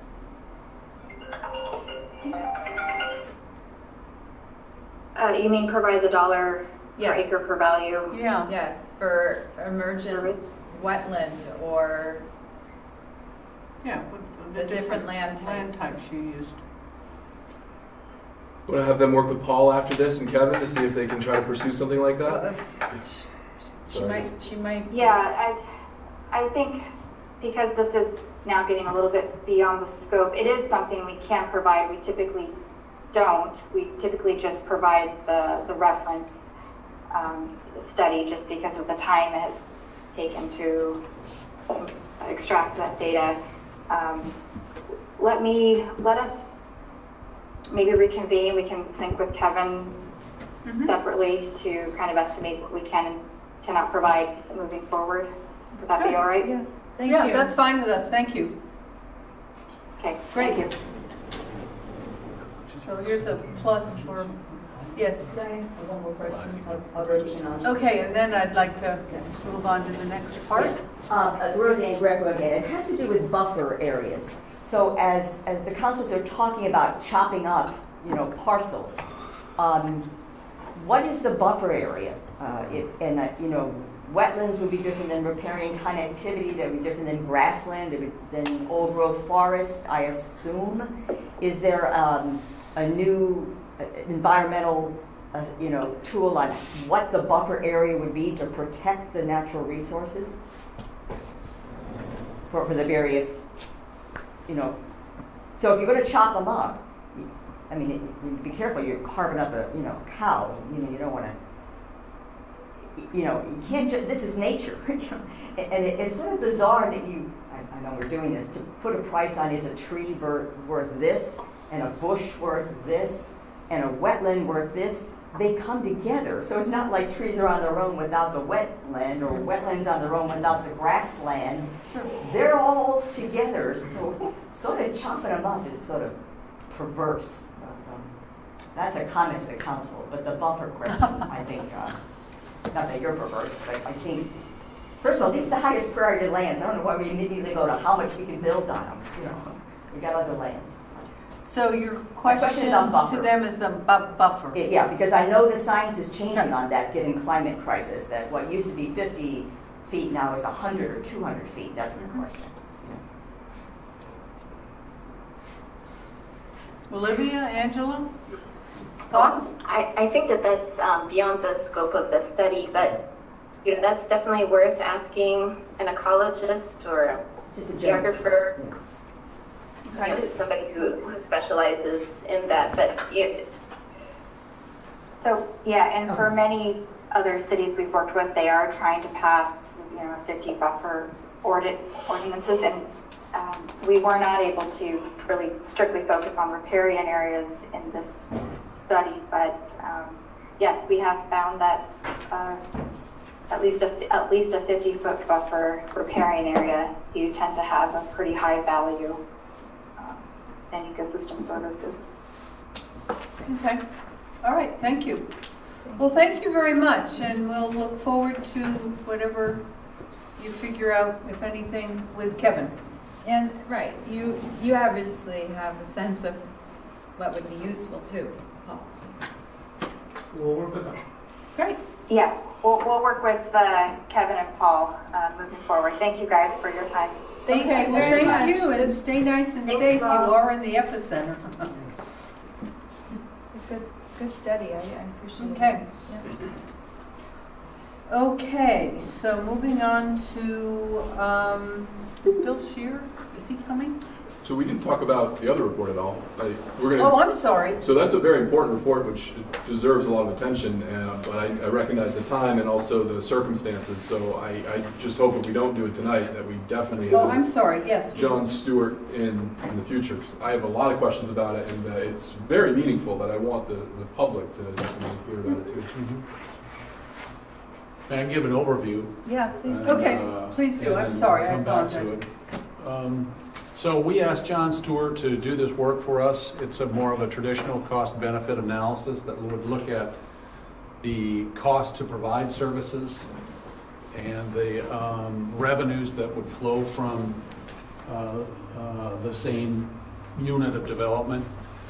John, as you might know, was the chief financial officer at the school district for quite some period of time. Before that, he was a senior financial official at City of Burlington, and then has a long, distinguished career in finance. So we got about trying to do this study by having interviews with the service providers themselves. So John met with Justin, with Sean and Terry and others, and with Paul, to look at how to go about doing this, and fundamentally looked at the types of services that were not necessarily based upon population, like a library. You're going to get, if you have capacity in a library and you're not at that capacity, additional units of people in this case would not affect the cost of providing those services necessarily. And there are a few things in city government that are like that, or there are a few things like planning and zoning that are getting fees from that development that pay for those services already. So some of those things were not analyzed the same way that mostly public works and first response were analyzed. We decided to look at two existing neighborhoods to kind of get a baseline around what the cost of service was, and then what was derived from revenues through property taxes from those properties. We just chose Butler Farms, and because it's a reasonably distinct, discernible area, and we also chose a neighborhood in the Orchard School area. Laurel Hill. Roughly the same number of homes, but different values in the homes. And then utilize that data to take a look at two proposed developments, one being the so-called Dorset Meadows project, and one the Spear Meadows project, based upon what is planned at this time. Given that some of this was relevant to the decision by the council to go into interim zoning, these were eminent developments. And so comparing these factors and adding in these costs for these services you can see as you go through, things like overtime are added to extend operations to pick up the costs of providing these services. Is in there. Covered by police, fire and medical services, plowing, and so on. And then some stormwater capital costs. John arrived at the table on page 14, which essentially shows what revenues would projected to be brought in by these two proposed projects, and then the additive costs to the city to provide services into that area, and then what the net was from those. You just said page 14, but I think you meant page 16, because page 14 is just talking about the Public Works Enterprise Funds. Oh, I'm sorry, you're on your, I'm sorry, yes. I'm looking at the paper version. The last page of the report, let's put it that way, before you get to the addendum, has additional estimated revenues generated from development versus additional estimated costs of the city at the top heading on the page. And then you have a simple spreadsheet that shows these marginal additional costs of providing services to the additional units of housing. So in this particular case, it shows for these two proposed projects a net revenue over expenses of $132,000 for Dorset Meadows and $43,000 for Spear Meadows. What's not included in this study is the sunk cost associated with the extension of infrastructure.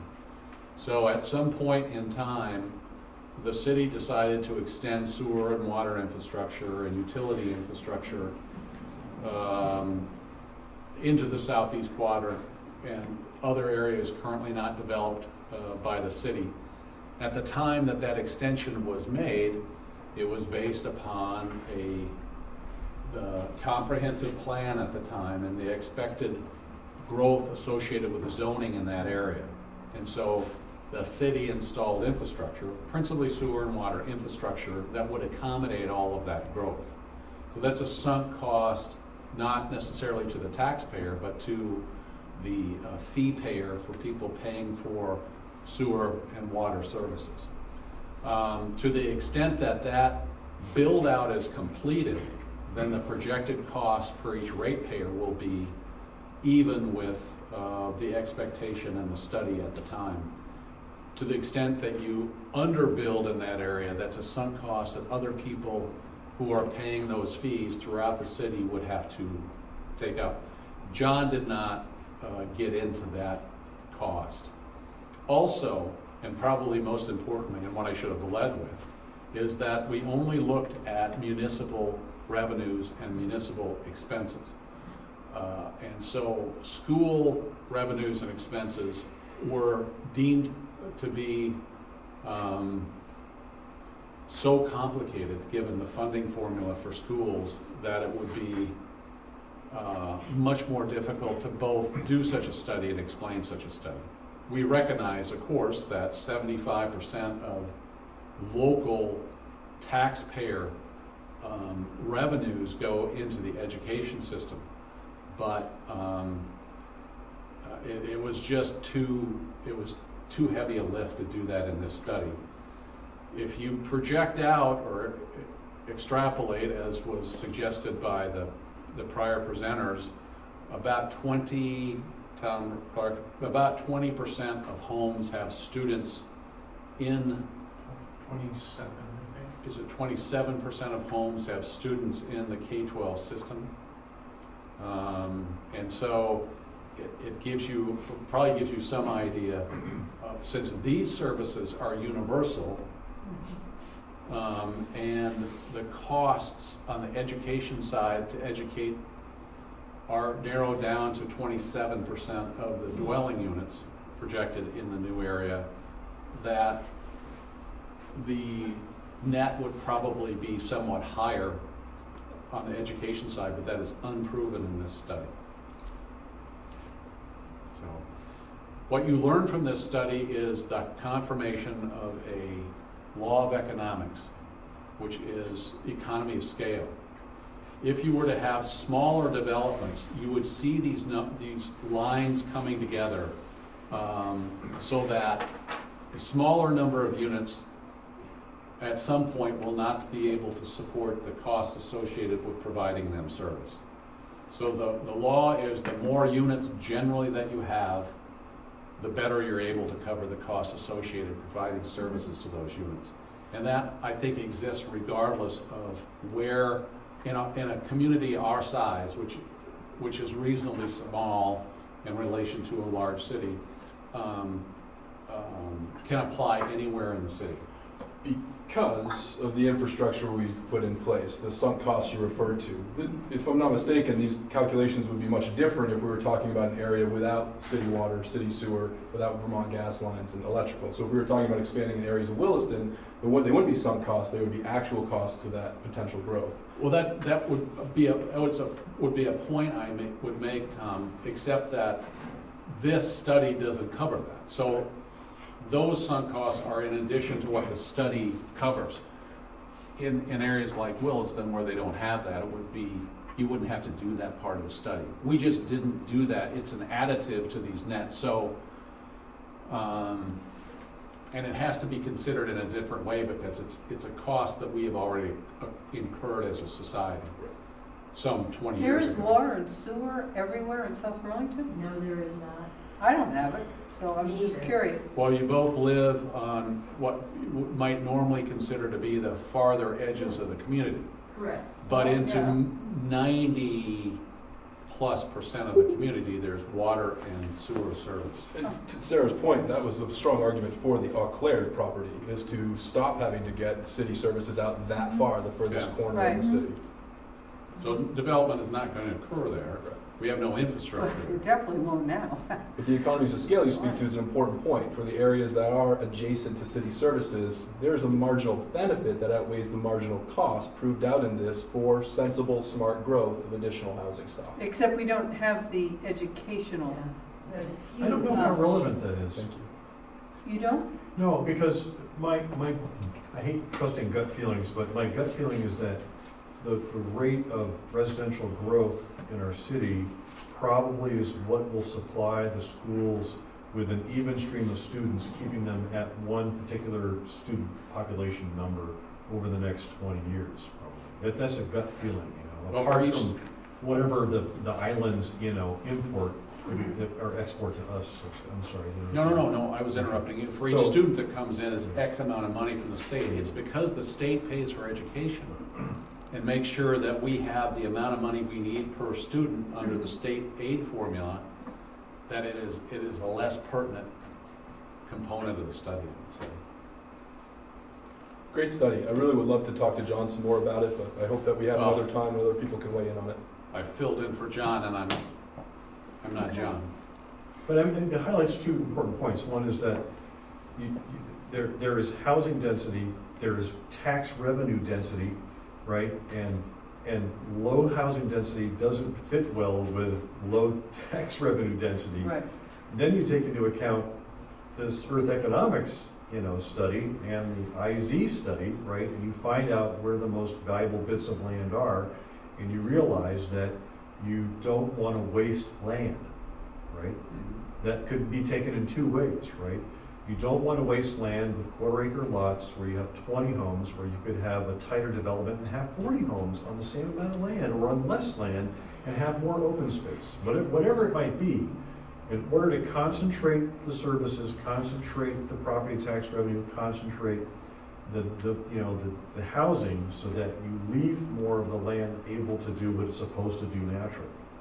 Well, and that is mirrored in the cost side of that equation too. It's the revenue side and the cost side. Right. The smaller the area, things like police and fire are probably not going to change, but things like plowing will. Right. So the smaller the area with larger number of units, the more economically efficient it is. But the probability, within some reasonable margins, the probability of an ambulance call in a Butler Farm or in Orchards or in a Dorset Meadows or wherever else is probably the same. For a fire call, it might be a little different in a newer neighborhood because of the newer construction methods. But I think that's along the margins. Great report. Okay. So it shows, We have two, I'm sorry. yeah, it shows overtime, and I'm just looking here on page 14, so you, The I last guess page of the report. it's not the last page. of Oh, the I'm sorry. report. No, Two 16. pages Public earlier. Works Enterprise. Yeah, Oh, okay. and it says, will additional personnel, it's the third paragraph, it talks about overtime, but then it goes on.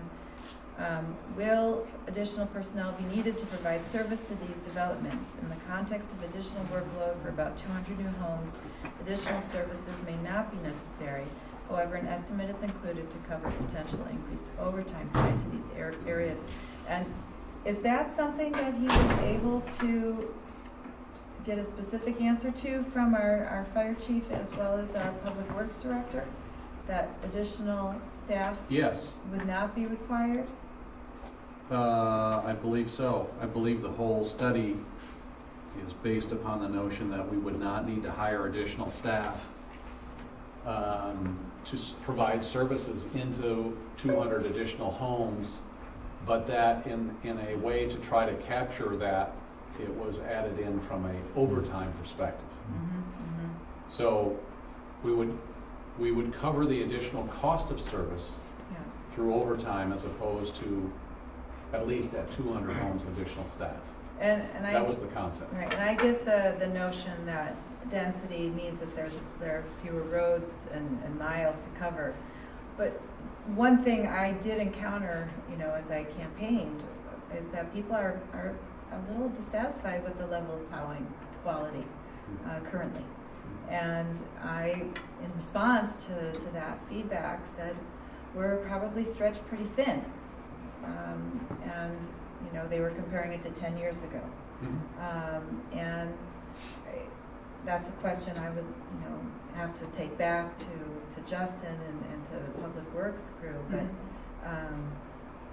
that was my only explanation, was that we're doing more with the same amount of people and the same, same kind of level of equipment. So I don't know if that is a correct response, but that was the response I offered to people. You have to, there's the concept of acceptable level of service in a community. And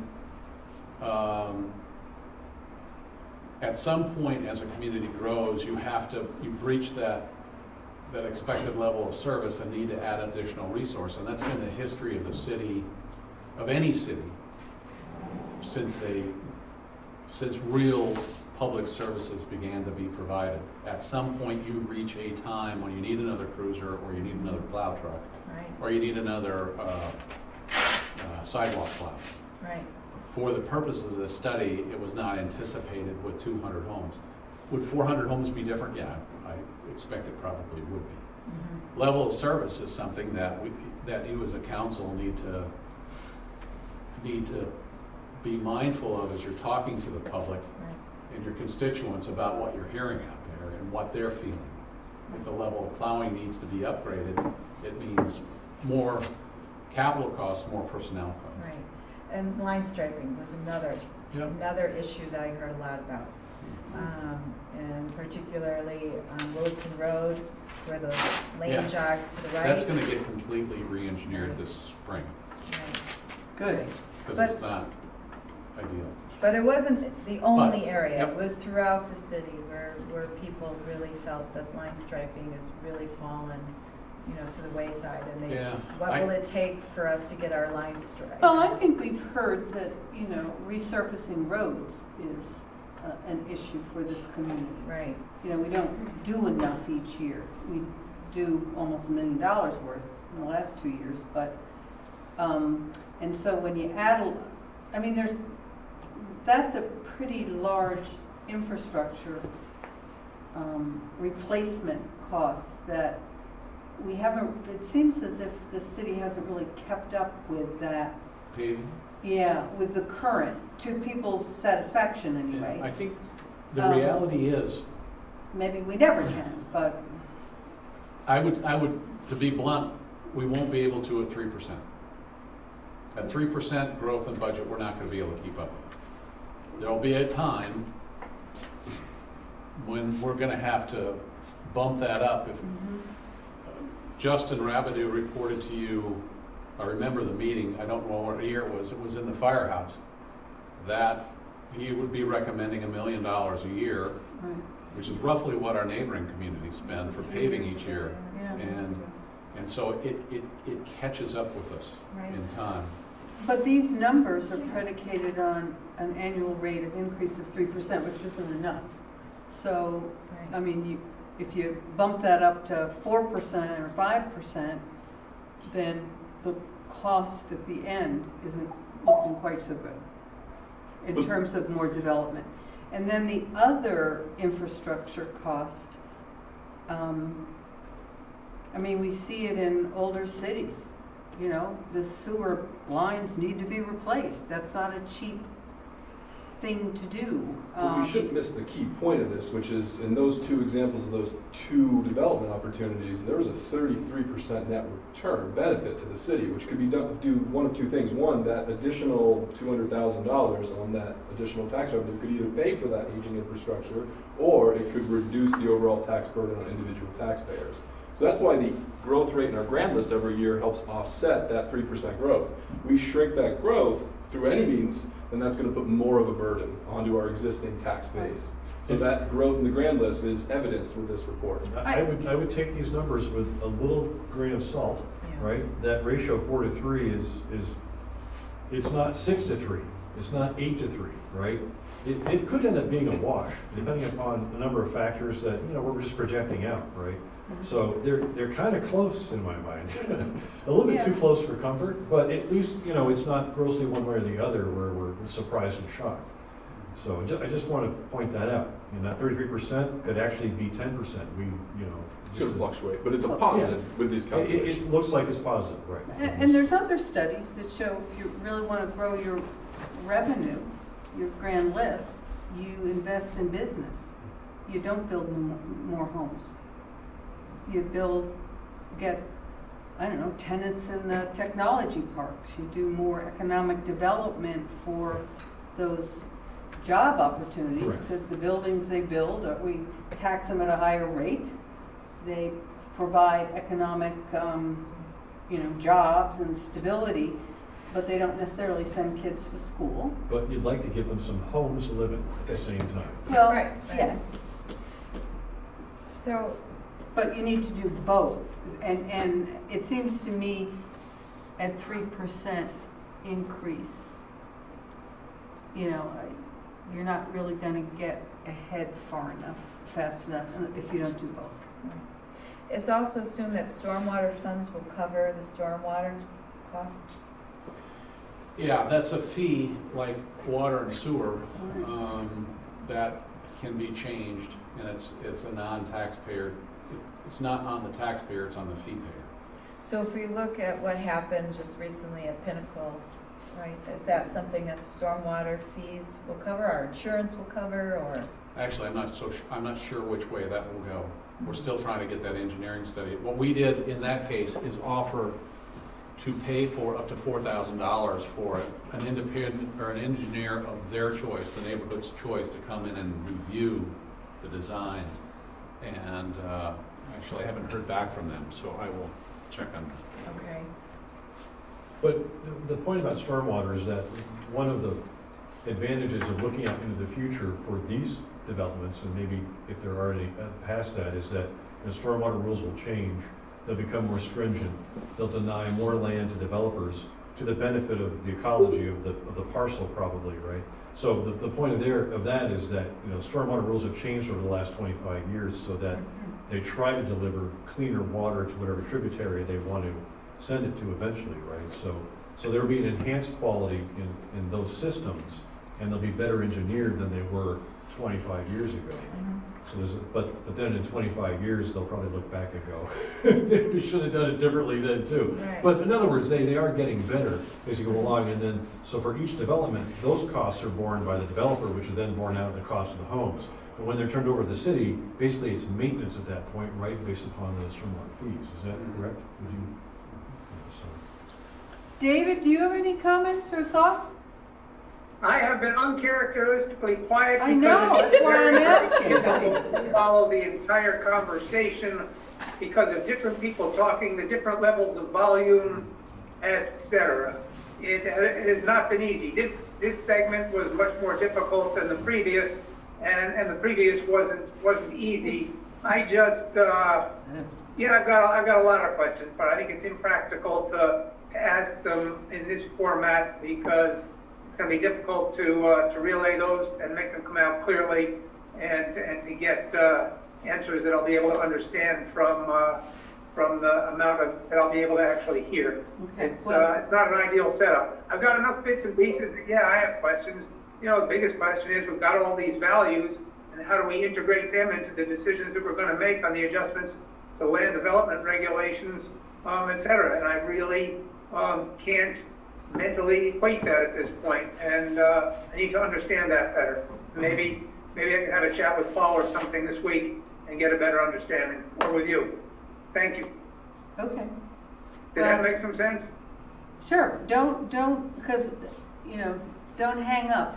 Because we will definitely need your feedback in terms of deciding how best to go forward with Meetings. Public access and meetings. If we're all on, some On the same machine. And we can't hear each other, it won't be productive. We need to discuss that too in other business, right? Yeah.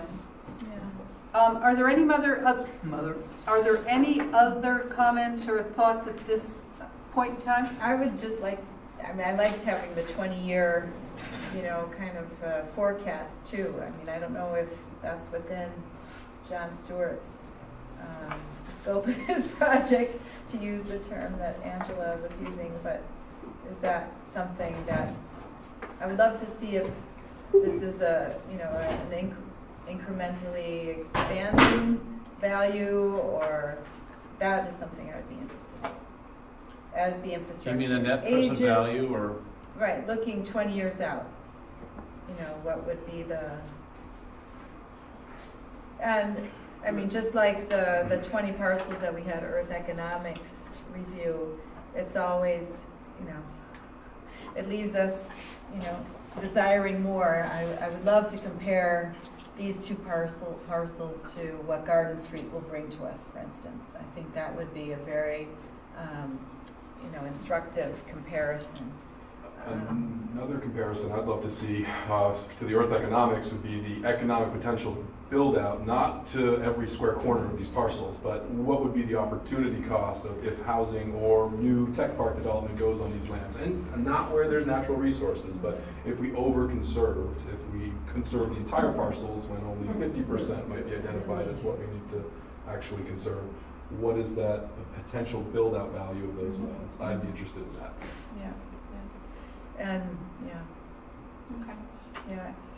And there are bunches of data that I'm going to be asking CCRBC for. Where are our employees here in the city? Just today, we were all sent an article that gave the ratio of 1.5 jobs created per year to 1 unit of housing created per year. That is a kind of a sought after proportion. I would love to know how many jobs are created per year in our city compared to how many units of housing are created per year. I would love to know those things in order to know where housing should be located, to be quite honest. I think that location of housing, not only how many houses, is important for us to consider. Are we near a transit line? Are we near their places of employment? Do they require a car in order to get to work, these new employees? All these, I think these are really important questions for us to consider as we consider, where we want the city to move in 20 years. Well, part of that, I would only say, I think those are all great questions. All of those are components of your comprehensive plan every 8 years. And as the Planning Commission does that work, all those things need to be considered. Some of this stuff, I think CCRPC is going to have some of this data. Yeah, I'm going to be meeting with Charlie. Or you're meeting with Charlie? I am, and I'll report back at our next meeting in April.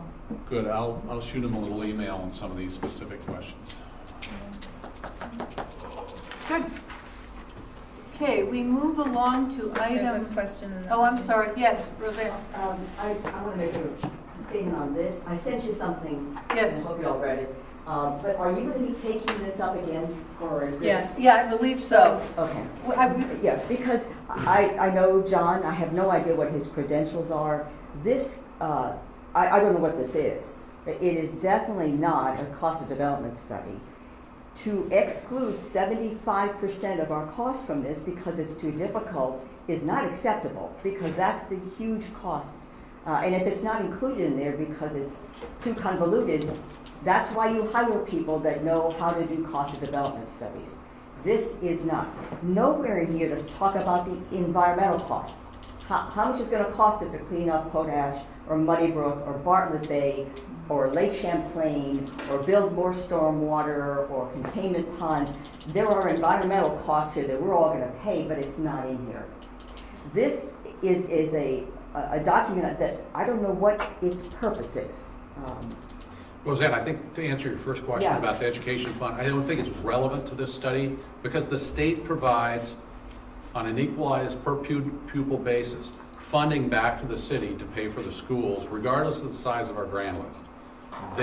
Whenever they vote in a budget over there that goes to the voters and it's approved, the state assures that we have the money to pay for it. And so it doesn't make any difference if the student is in Barry or Burlington or Brattleboro or South Burlington, it's the same. So the school board just wanted to build a brand new school because we have more students.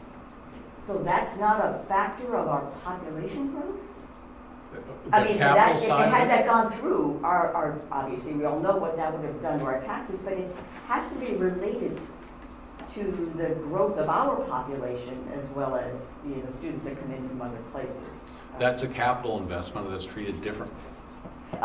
I know, but the costs are there. We're paying for it. If it's not at all related to how many units of houses we have, then okay, I'll drop it. But if this is trying to indicate what it actually costs us to build this kind of house versus this kind of house, this does not jive with what other cost of developments have shown. I remember when I was on the city council, I asked the city manager at the time about this, about the growth, what happens, I mean, how does it work? And he said, it depends on the type of house. And I've read a number of cost development studies, and this is what they say. If you have the proper balance, which is why Williston did a cost of development study, if you have enough commercial and enough industrial, because they give more in what they pay to the city than they take, because they don't need schools, they don't need libraries, and so forth. Certain types of housing units, usually apartment type housing units, according to the other city manager that said this and the cost of development, they actually bring in more revenue because they're all in one contained unit. The big developments actually suck money because they don't pay their own way. This is just the opposite. So my question, as I said, is why would we be different? Why would big mammoth housing developments like the Spear Meadows and the Dorset Meadows, not like the compact developments in city center, they're very different. Why would ours produce more money for us when in other places across the country and in Williston it was a drain? So they were advised to build up their commercial. They had too much residential of this kind. I'm just saying, I don't understand how we would end up with more money than other cities. I think it's pretty straightforward, Roseanne, if I may. It's an economy of scale. The more density you have, the more you're going to be able to cover the costs associated with servicing that density. If that were not the case, every community in the country would be bankrupt. But it is the case because grand less growth pays for the growth in the need of services. It's a universally accepted principle. Yeah, we wouldn't be bankrupt. Our taxes are going up. The reason we're not bankrupt is that our taxes keep going up and up and up and up because we're paying it. Either the city service, there's only 2 ways to go. You have to increase the taxes or you cut out services. Or they go to what you're saying where we're going to be upset because our roads aren't plowed or our sidewalks aren't plowed or our potholes aren't filled up. That's what happens. Either taxes go up and city services go down or sometimes at the same time. That's what I'm saying. If we're so good, our taxes should have gone down. Or the grand list goes in. But yeah, but so our taxes should be going down, but they're not. If that's the case, Because our our- grand list has been increasing, so why have our taxes continue to increase? Because costs associated with contracts for employees, healthcare, and a variety of other things are going up way much faster than inflation. Therefore, we have to keep up with the A, growth in grand list, which was only 1% last year, and B, increase in taxes on residents. That's the only way you can cover it. But if the cost of providing health care, pension, and the myriad other things that, like health care, that are going up much faster than the rate of inflation, the grand list can't keep up with that. So that our taxes go up, So your taxes go up. right? If we had, well, it goes without saying that if we had much more rapid growth and more grand list growth, that would be a larger component of what the city had to pay every year. But it's just that expenses are going up. We have, 12% growth, 10% growth rate in our healthcare costs. Nothing keeps up with that other than increasing taxes. It's a sad thing. Well, you're going to talk about it again. We will. Right? I also don't buy that we don't need more vehicles and more staff. In a city our size, we need more, but that would mean you have to increase the budget dramatically more, which means our taxes go up. So we'll talk about it again. Okay. Is that it for comment? Until next time. Till next time for now? Okay, thank you. So we go, it doesn't appear as if Bill Shear's going to be here, so we're flip over to item 13, the council consideration of possible approval of a letter to the Vermont V-Trans. I liked it. I'll move to adopt the letter I presented. Second. This is the letter to the Agency of Transportation? Correct. You had some comments, right, David? Yeah, I've got to find it. I got to find it. Hold on. It's on page 88 of our packet, if that helps. Okay, hold on. I'll be there in a second. My only comment was, I thought that, can you guys hear me okay? Yep. Yes. It's funny, when people who are calling in speak, I could hear much better than when any of the rest of you were speaking for some reason. I think on the letter, it says South Burlington's requesting, I think somehow diplomatically in there, we should put that we are planning to make a speed limit change. You know, we've got to go through their process, I guess, but I don't think we want to leave any doubt that that's what we're planning to do, wherever we want to word that. So we could say the city of South Burlington is committed to a speed limit change on State Route 116 Heinsberg Road along its entire route. You know, a speed limit change to 35 miles. The city of South Burlington is committed to a speed limit change on State Route speed limit change to 35 miles an hour on State Route 116 Heinsberg Road, and they continue with the rest of it. And then, you know, the second paragraph I think is okay, and that we understand there's a process, that we need to go through the process, but because the summer is approaching and more people will be out and about, and more people on bicycles, we consider this an urgent situation and request prompt action or something like that. I just think we ought to be a little more specific and a little more pushy, but politely so. I don't know if the rest of you agree or not, but you're if we the go former this chair. route, it's going to take friggin' forever, and it'll be next winter before we get anywhere. But I'm with you, Dave. You want to reword it, Dave, and bring it back to us? Honestly, Tom, I can, but not until I totally figure out how to teach 4 courses remotely over the next couple of weeks. So I can't get to it for about 2 or 3 weeks, quite honestly. I think he wants something stronger than requesting, so we Well, can maybe say. I can. I'll print it and I'll mess around with it, and I'll do something over the next week or 10 days. I think unless you've got time to tackle it. I think requesting is fine. Megan, how about you? Yeah, sure. The state is the entity that has to do the traffic study, right? Tom, It's their road. It's their road. I think IT literate for remote teaching. Dave, hold on. Tim's Tim's talking. Did you do what I said or not? We heard it, but Tim has a comment. What do you want to do? Dave, can you hear me? I can't hear a thing now. Can you hear me now? You gotta project more. No, Can you hear me? very, very, very faintly. The microphone's in there, right? Who's that, Tim? Yeah. Yeah. Can you see me? I can certainly see you. Can you hear me now? Yep. Yeah, so the state owns the road. I think we need to be polite and just say requesting for now. I just had one other little grammar type request to make where it said, and vehicle speeds lower. In the end of the second paragraph, I just want to change that Slower comment. vehicle speeds. I want to say, instead of comma and, I want to say, get rid of the comma and just replace and with. Dave, could we be polite with this letter, and then if we don't hear from them, we'd be more forceful with a follow-up letter? Why don't we put at the end of it, with the summer season approaching and more pedestrian and bicycle traffic imminent on Heinsberg Road? That's That good. we request an expeditious resolution or something like that. That's And I good. think somewhere in there, we should put 35 miles an hour. Yes. We can add that after the, I'm not sure that You they know, can go to my 35 bottom on the line whole would thing. be, do whatever study you want, we're changing the speed limit. If you don't like it, too bad. well, yeah, that goes over real big. Well, I missed that, sorry. You know that.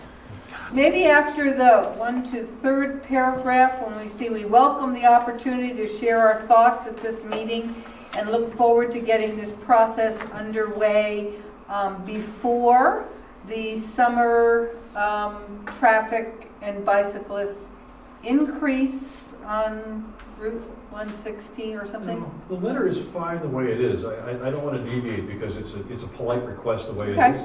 And it makes all the How points about we. the first line, Tim? We put the city of South Burlington requesting a speed limit change to 35 miles an hour on State Route 116. And then add the part, I think it's important to add the part because, you know, I used to work for the state once a long time ago. And this is V-Trans. They'll, on something like this, they'll just put it, somebody will put it in a pile and get to it when they get to it if we're not a little more aggressive on it. I So agree would with think him. The summer season's coming, and with that, an increase in especially bicycle traffic.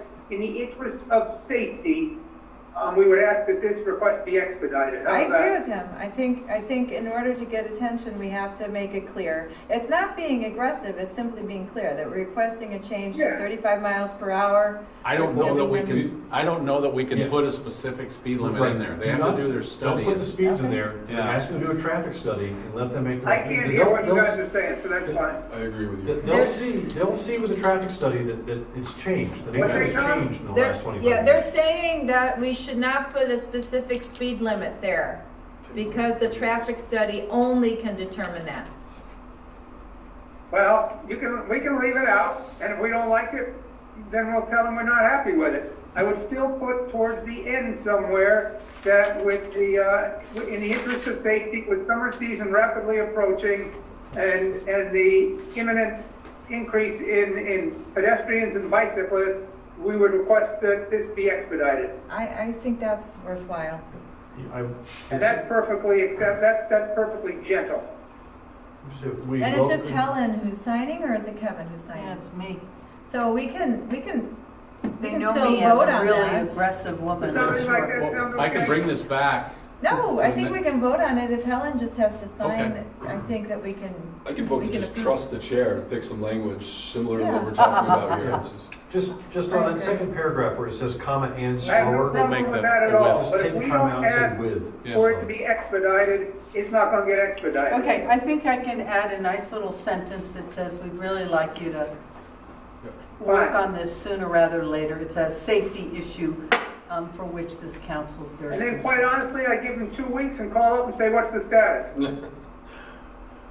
So do you need to amend the motion, or are we comfortable with as is? I move to empower the chair to amend the motion consistent with the discussion tonight, adding the comma and a sentence at the end elaborated on in this discussion. Did you make the original I motion? did. So that's a friendly amendment. Okay. Okay, do we have a second to that? Second. Yeah. Tim seconded. Yeah. All right. Any further discussion, former chair of the Transportation Committee? No. All right, all in favor? Aye. Aye. Thank you, David. Apologies, I get more aggressive when I'm not there. We want you to call them in 2 weeks so that we make something Okay, happen. I'll on make this. you call. I will call them in 2 weeks. I'm gonna Okay. set my alarm to call. Item After that. 14, reports from counselors on committee assignments. Do we I have can any? be really quick.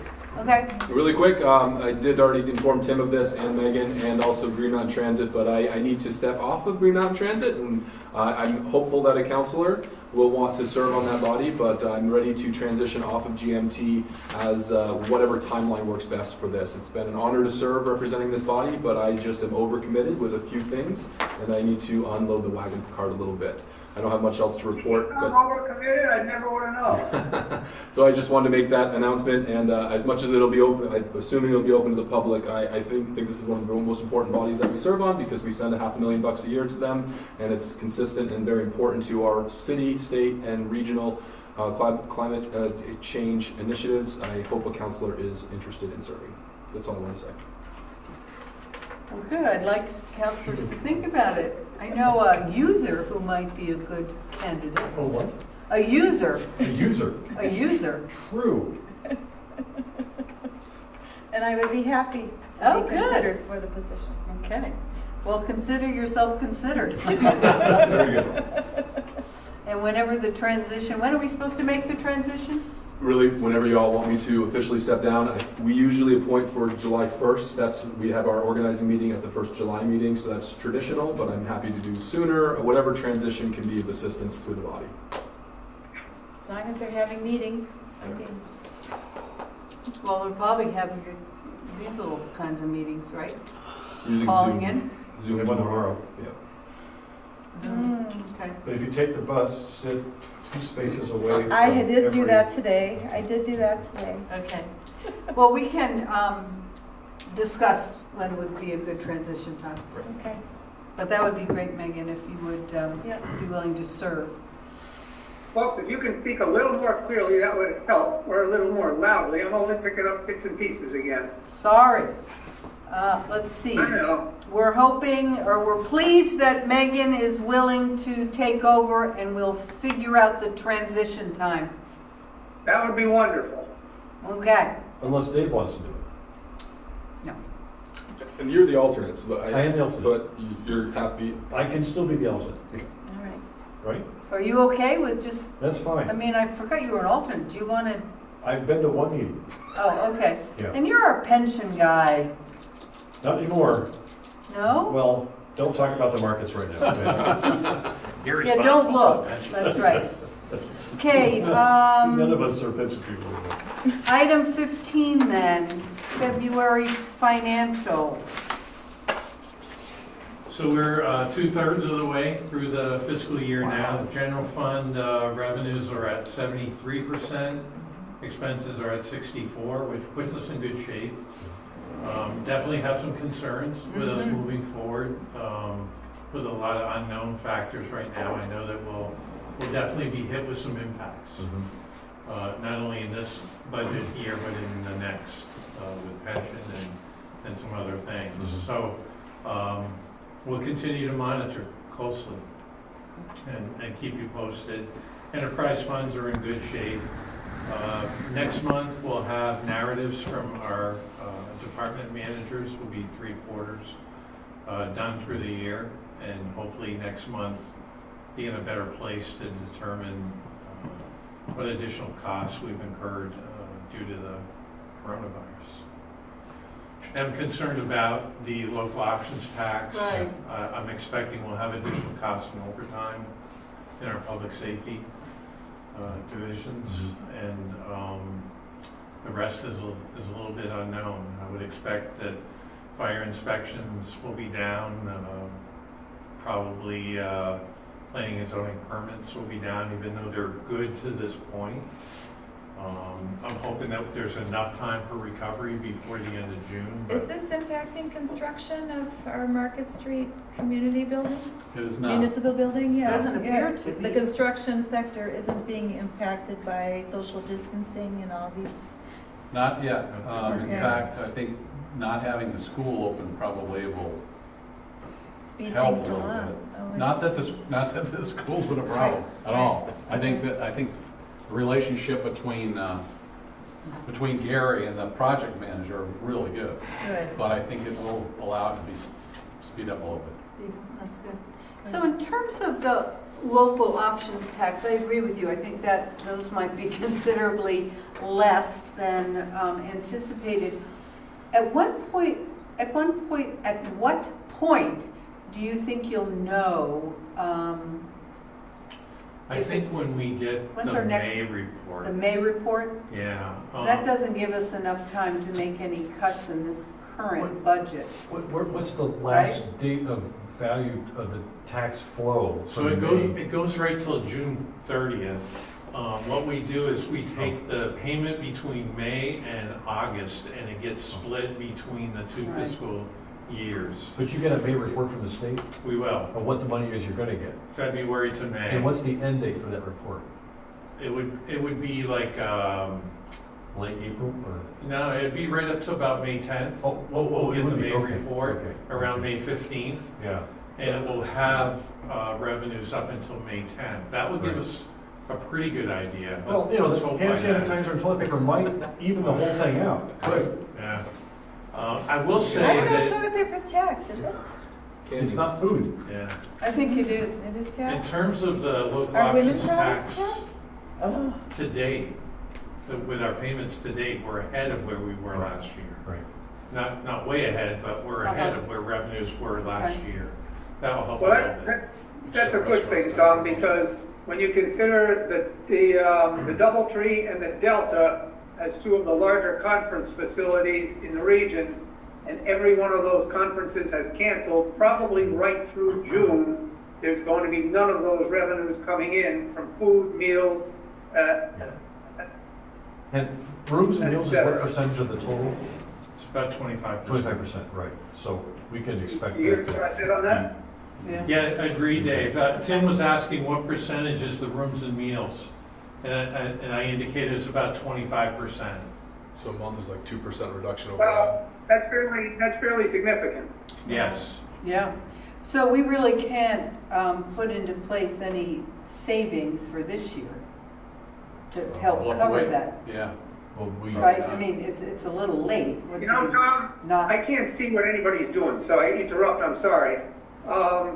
But if you want to get an idea, take a look back to last year and the year before and see how much of that revenue came in during this period until the end of the fiscal year, and chop off 25% and have maybe back 5% at the most, and you'd probably be fairly close. Most of that is going to disappear.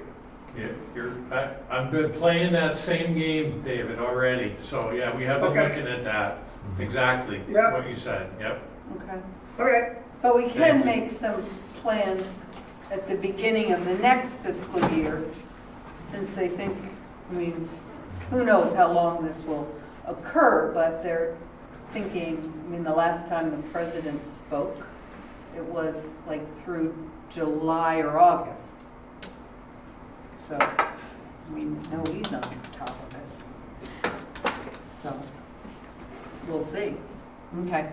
hopefully in time for fall semester, that's all I'm hoping for. Yeah. That'd be nice. Okay, what's happening? All right, so we'll move on. Any other questions or thoughts about the financials? Alrighty. Item 16, convene, I entertain a motion to go become the Liquor Control Commission. So moved. Second? Second. All in favor? Aye. Aye. Okay, we have quite a few applicants. I'm not going to read them all. No. There's just way too many. I move that we approve This all must of be the, annual renewals? Yep. Yes. so I move that we approve all the applications for first class and third licenses in the printed agenda tonight for our meeting. First, third, and second, okay. First, second, and third. Yep. Okay, is there a second? Yeah, a second. Okay, any discussion? I have not scrutinized these as much as I usually do, but I'm going to trust that they've gotten to us after passing through the right eyes and the right scrutiny. So, Yep. Okay. I will go along with that, Tom. great. The fire department got started earlier this year reviewing them, and that's why you're seeing them now rather than in April. But yes, each one of these has been reviewed. I'm good. Yeah. Okay, all in favor? Aye. I move to exit the Liquor Control Commission. Second. Second. All in favor? Aye. Now, the sad ironic part is that this is where all of our meals, and I know, and they're all closed they're all starting closed. tomorrow. Well, I mean, I think takeout will be allowed for whoever can provide takeout. And that is what I heard, is delivering is gonna be really important for these businesses to survive. So let's So hope delivering or everybody just- got that memo. We're just people going to pick it up, Right. You can Yeah. still go pick it up. That delivery is really a way for these places of business to stay, afloat during this difficult time. There's going to be a huge surge in applications for unemployment over the Yeah, next month. for sure. All right, item 17, counselor updates and the city manager's report. Sadly, the firefighters awards banquet originally scheduled for this Saturday has been postponed, canceled, so we don't have a date yet, but we're working with the hotel who are being very accommodating, and I will apprise you all of the new date when we figure it out. Did you lose any money? I have nothing to add at this point. As long as we host it before December 31st, 2020, we will not lose any money. That's good. But we have $3,000 at risk, so. Okay. Megan, any? I don't have anything other than just the usual. I've had conversations with lots of people over the past week, given our meeting last Monday with regard to the interim zoning reports and the Arrowwood study, and I'm continuing those conversations. Okay. Jim? Not much, other than I drove to Boston Friday to visit my son, who then found out that his work at his lab was canceled, so we brought him back. But the thing that was disconcerting driving down there on 93 after we passed Medford, and we could see 93's upper deck expressway that we were headed to, when 4 state cops flew by us in advance and shut down all the lanes. So immediately everybody's stepping on the brakes. I'm like going, oh my God, they're shutting down Boston. But no, there was a state cop car that had some distressful situation, so they opened up the lanes like pretty soon after. But for a second there, about 10 seconds, I'm like, this is it. They're shutting, but they weren't. Quarantine the whole city. But since we left, right, I mean, Governor Baker's asked that the restaurants only serve takeout and no more than 10 people gather at a time. I mean, this is really serious now, so. Yep. I'm sure that was important, Tim. I didn't understand or hear a word you said, but that's all right. Boston is still open for takeout. What is? Boston. Boston? Yeah. Never Austin. mind. Did you say Austin Well, or Boston? That's a long drive. Yeah. So what did you say? I missed it, sorry. Tim was making a joke. Well, Yeah. He was It wasn't funny. making a joke. just tell them I was telling a story. So I don't want to jump around, but I just want to highlight this disconnect. And one thing I always recommend with online meetings is if everybody's at a node, it's always an imbalance if there's a group of people in one room with one person online. So as we talk about strategies going forward, I would strongly encourage us to use GoToMeeting, which is a great platform where we're each at our own PC. All the audio is equalized, everybody's at a fair footing, and then Dave can hear us all because we're all right next to a microphone. It's something I strongly But Tommy, recommend. you make a good point, because as I said, I can hear the people who would call, who were online far better than I could hear all of you in the room, because they're all sitting right in front of a computer, I presume, right? Yeah. Yeah? Yeah, in their Is own. that right? Yes, Yeah. correct. And Can we Okay. use headsets sitting here? Then you need to run microphones, and Charlie's not happy. No, our own headsets plugged into our laptops.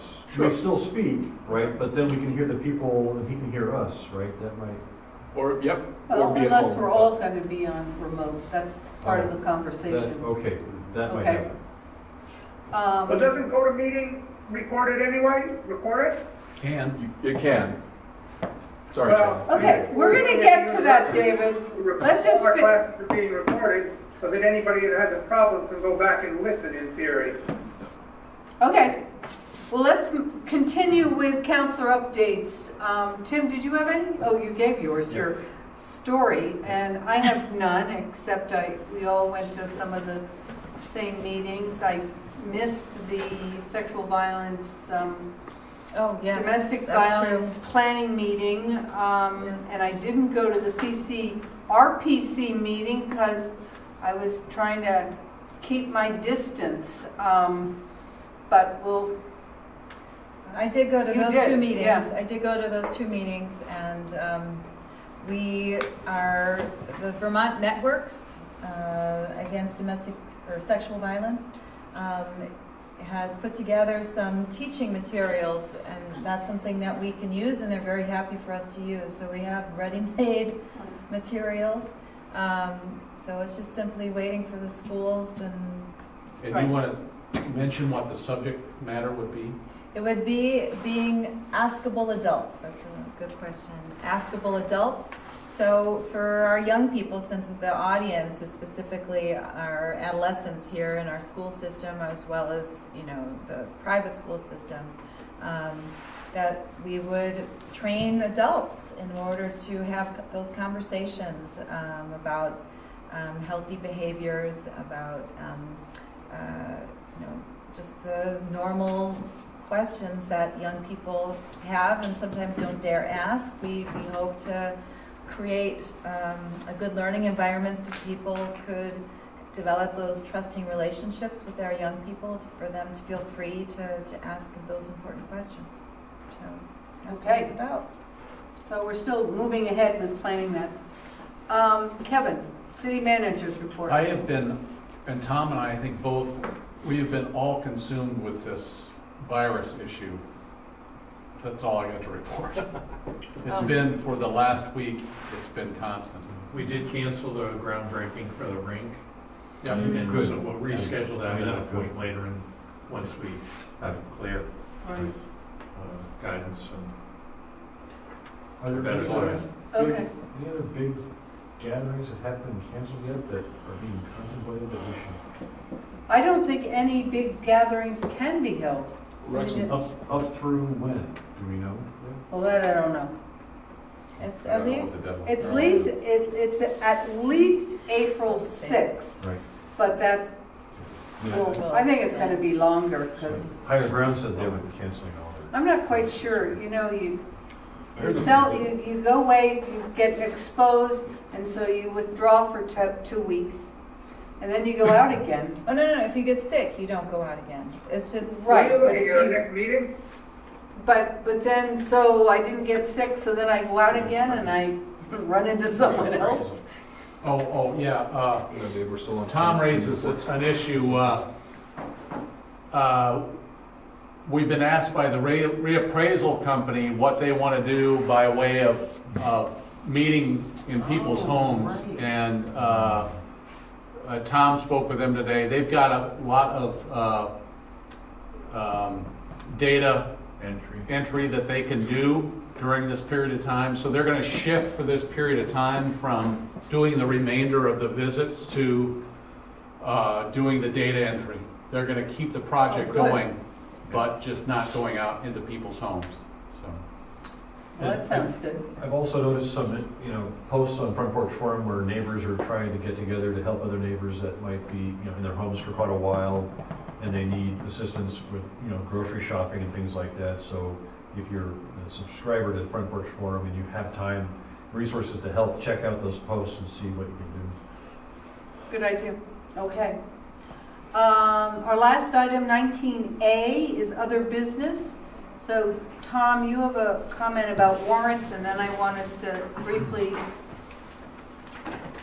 talk about what we want to do.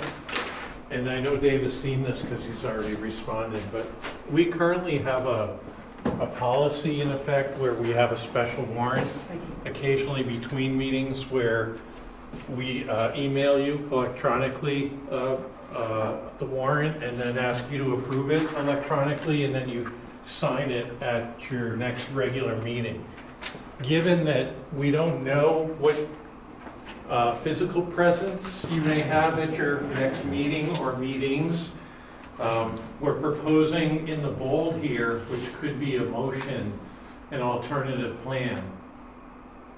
And I guess I could read this. The city council authorizes the city treasurer or the city manager to execute any disbursements on council's behalf, provided the council has verbally approved the expenditures as part of the consent agenda, whether or not members are physically present at the meeting. This may be done over a conference call or video conference at a regularly scheduled meeting or special meeting of the city council. So we'd like to get your approval on that tonight so that we can continue to do our accounts payable. We can continue to save those warrants so that when we do have at least 3 members physically present at a meeting, we can get them signed so that we abide by what the state statute asks us to do. I read that earlier today. I move approval. Second. Okay, I think it makes total sense. Thank you for thinking ahead. It has no timeline, but I'm still comfortable with it if this is just standard policy. I think it, so that we could use it in the future if some other circumstance came up, Tom, that if we were, maybe had 2 members present and a third on a video conference at some point in the future, we could apply the same, that's why we didn't put a date on it. So it basically is going to apply, and we could even include that last sentence as part of the motion if you want. Where this would be necessary only in the case where less than 3 members of the city council are physically present at any meeting.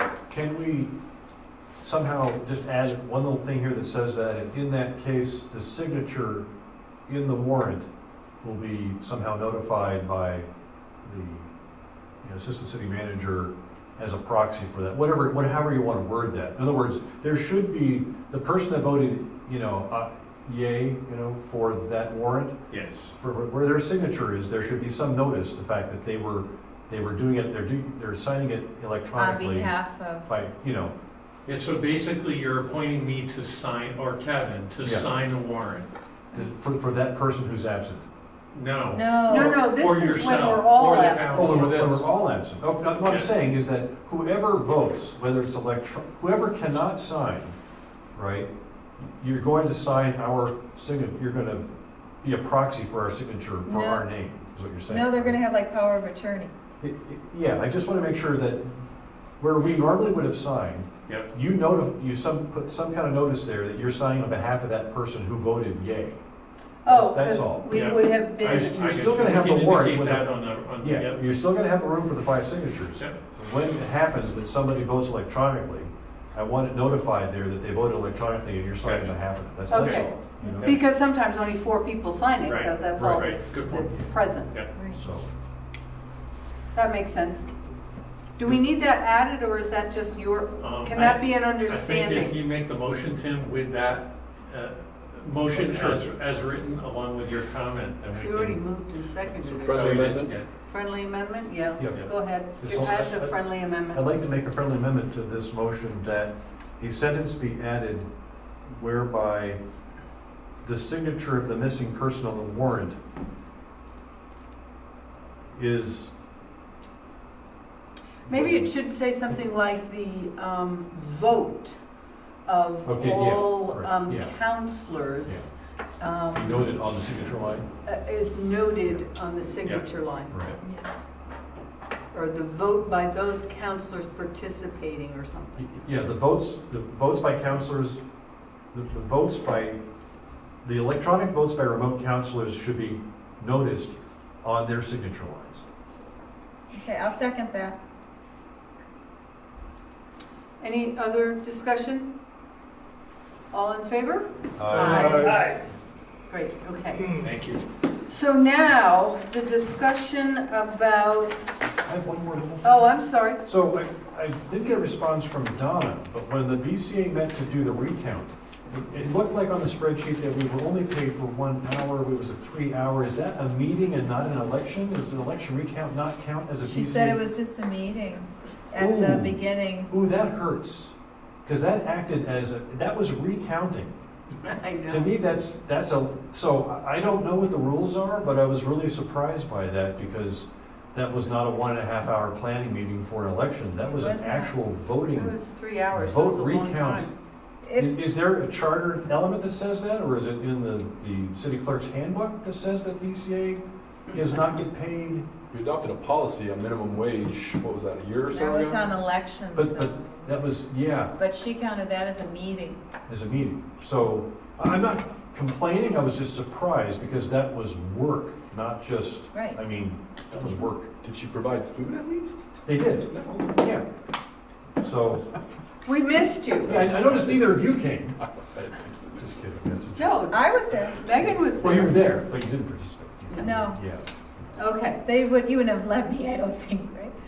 no. Anyway, so I'm done. Okay, so the other piece of business is, it's not just our committee, but it's also probably the DRB and the Planning Commission. Is this set up with, what is this called, go-to-meeting? This is Citrix go-to-meeting, yes? Yep. That's,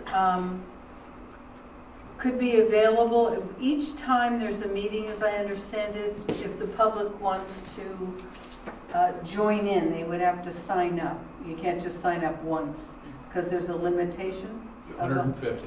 150 people. So, I mean, it wouldn't take More too than many. Zoom. But there's no sign up, it's just a link, so they don't need to identify who they are, so they Yep. can maintain anonymity. And if you want to track who logs in, that's another question about that. If like the sign-in sheet at the front, that would be a different process. But So the other option that came through Channel 17 was have it being on YouTube with the comments turned on. But then we need a staff person reading the comments Yeah, and relaying them. yeah.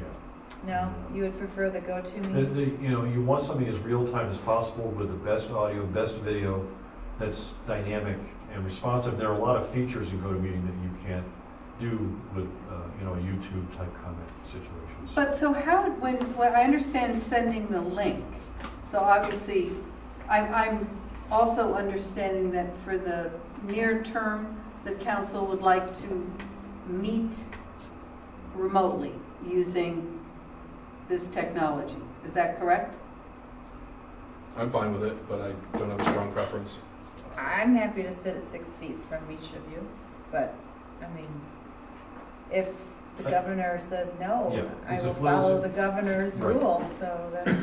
What I will say is, I think it's unfair to Dave. If Dave is going to continually connect this way, I would just strongly encourage us to consider trying a configuration where we're each at our own node. But we won't have Channel 17, which I think would be a huge loss, because that is an archived meeting record.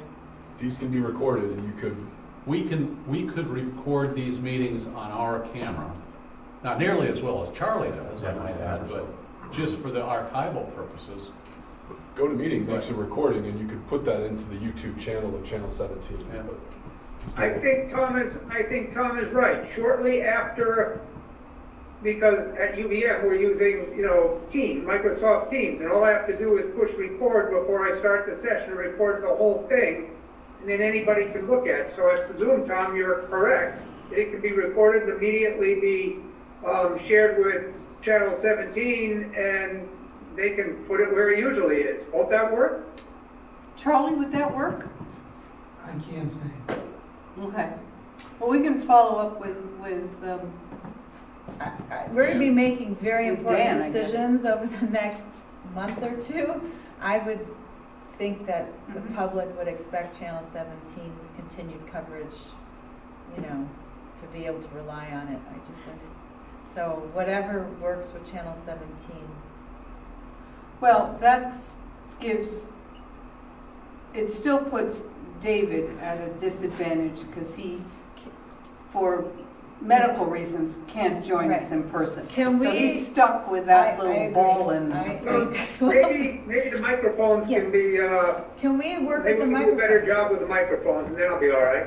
Can we do something to have additional inputs? So even though you're not remote, you could have an input, a little microphone If you, going, or would that be an echo? if each of us used the GoToMeeting web app, right? Right. And we had, the problem is that, like, I work at Global Foundries, so we use Hangouts. And it's the audio, video quality is very good. But the factors that affect that are each person's individual ISP bandwidth, right? what's the speed of your connection, right? And then the question is, what's the speed of this room if we all do that? Sometimes these laps don't do very well in here, right? So, and then there's feedback. Somebody leaves their microphone and their speakers on at the same time, and then, so it's kind of hard to tune. When you have it tuned and people talk and then they mute immediately, right? So that eliminates the background noise, or if they're using, like earbuds, and then they're using their microphone. Really the best thing is a headset where you can really hear well, it's closed off, and you have a microphone right here. Yeah. We can all hear each other and the public can hear us as well. That's all that. I heard bits and pieces of that, Tim, and that's of course where the challenge is. So, I heard headsets, that's all I heard. We each have our own PC here, then the microphone feed, that could work. Yeah. Oh, right here. So the Yeah. four of us could actually meet, and we might even say the public has to watch, if they have to join in if they want to be part of this. Right. Well, he heard the public. He said he heard the or no. Did you hear Roseanne and Sarah and Mr. Turkovich? No, because they were in the audience and didn't have microphones. The people I could hear were the people who were online at home on their computers, I presume. Yes, and I'm saying. Like Andrew Jellick, I could hear just fine. If we had better audio for people talking from Right. GoToMeeting, and then we could see them talking there, we'll see them here. But if that recorded it, then that would be good. Right. We just need better audio. So the only challenge I see is, clearly we would get sent the link every week because we know we have to be here, and Tom and whoever. Then the public has to receive the link, I would think, each week. In the morning. Versus being part of the group, because once you hit 150 different people who have signed up at one point, no one new can come in, and then topics change.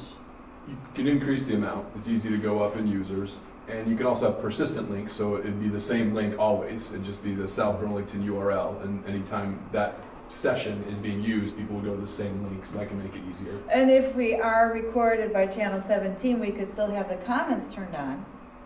And that could maybe be a way for those people who can't sign up. If, let's say we have 300 people who want to participate, which can this room hold 300 people? Not against the comments, but if we're going to push the GoToMeeting link, I think GoToMeeting manages it. As Dave just said, when Andrew Shelnick and Monica Otsby were speaking, it was crystal clear for them. So that has a chat window too that works really well, and that way we're not in YouTube and there. So it's just if we go beyond delay, 150, it has a delay.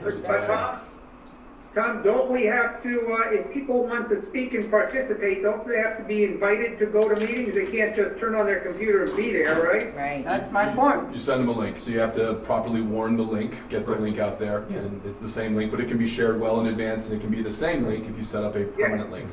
Right. But they have to. And I don't know how you manage who speaks when, but that certainly will enable you to have everybody able to hear and see. We'll have to come up with a mechanism for who's enabled to speak and when they're turning.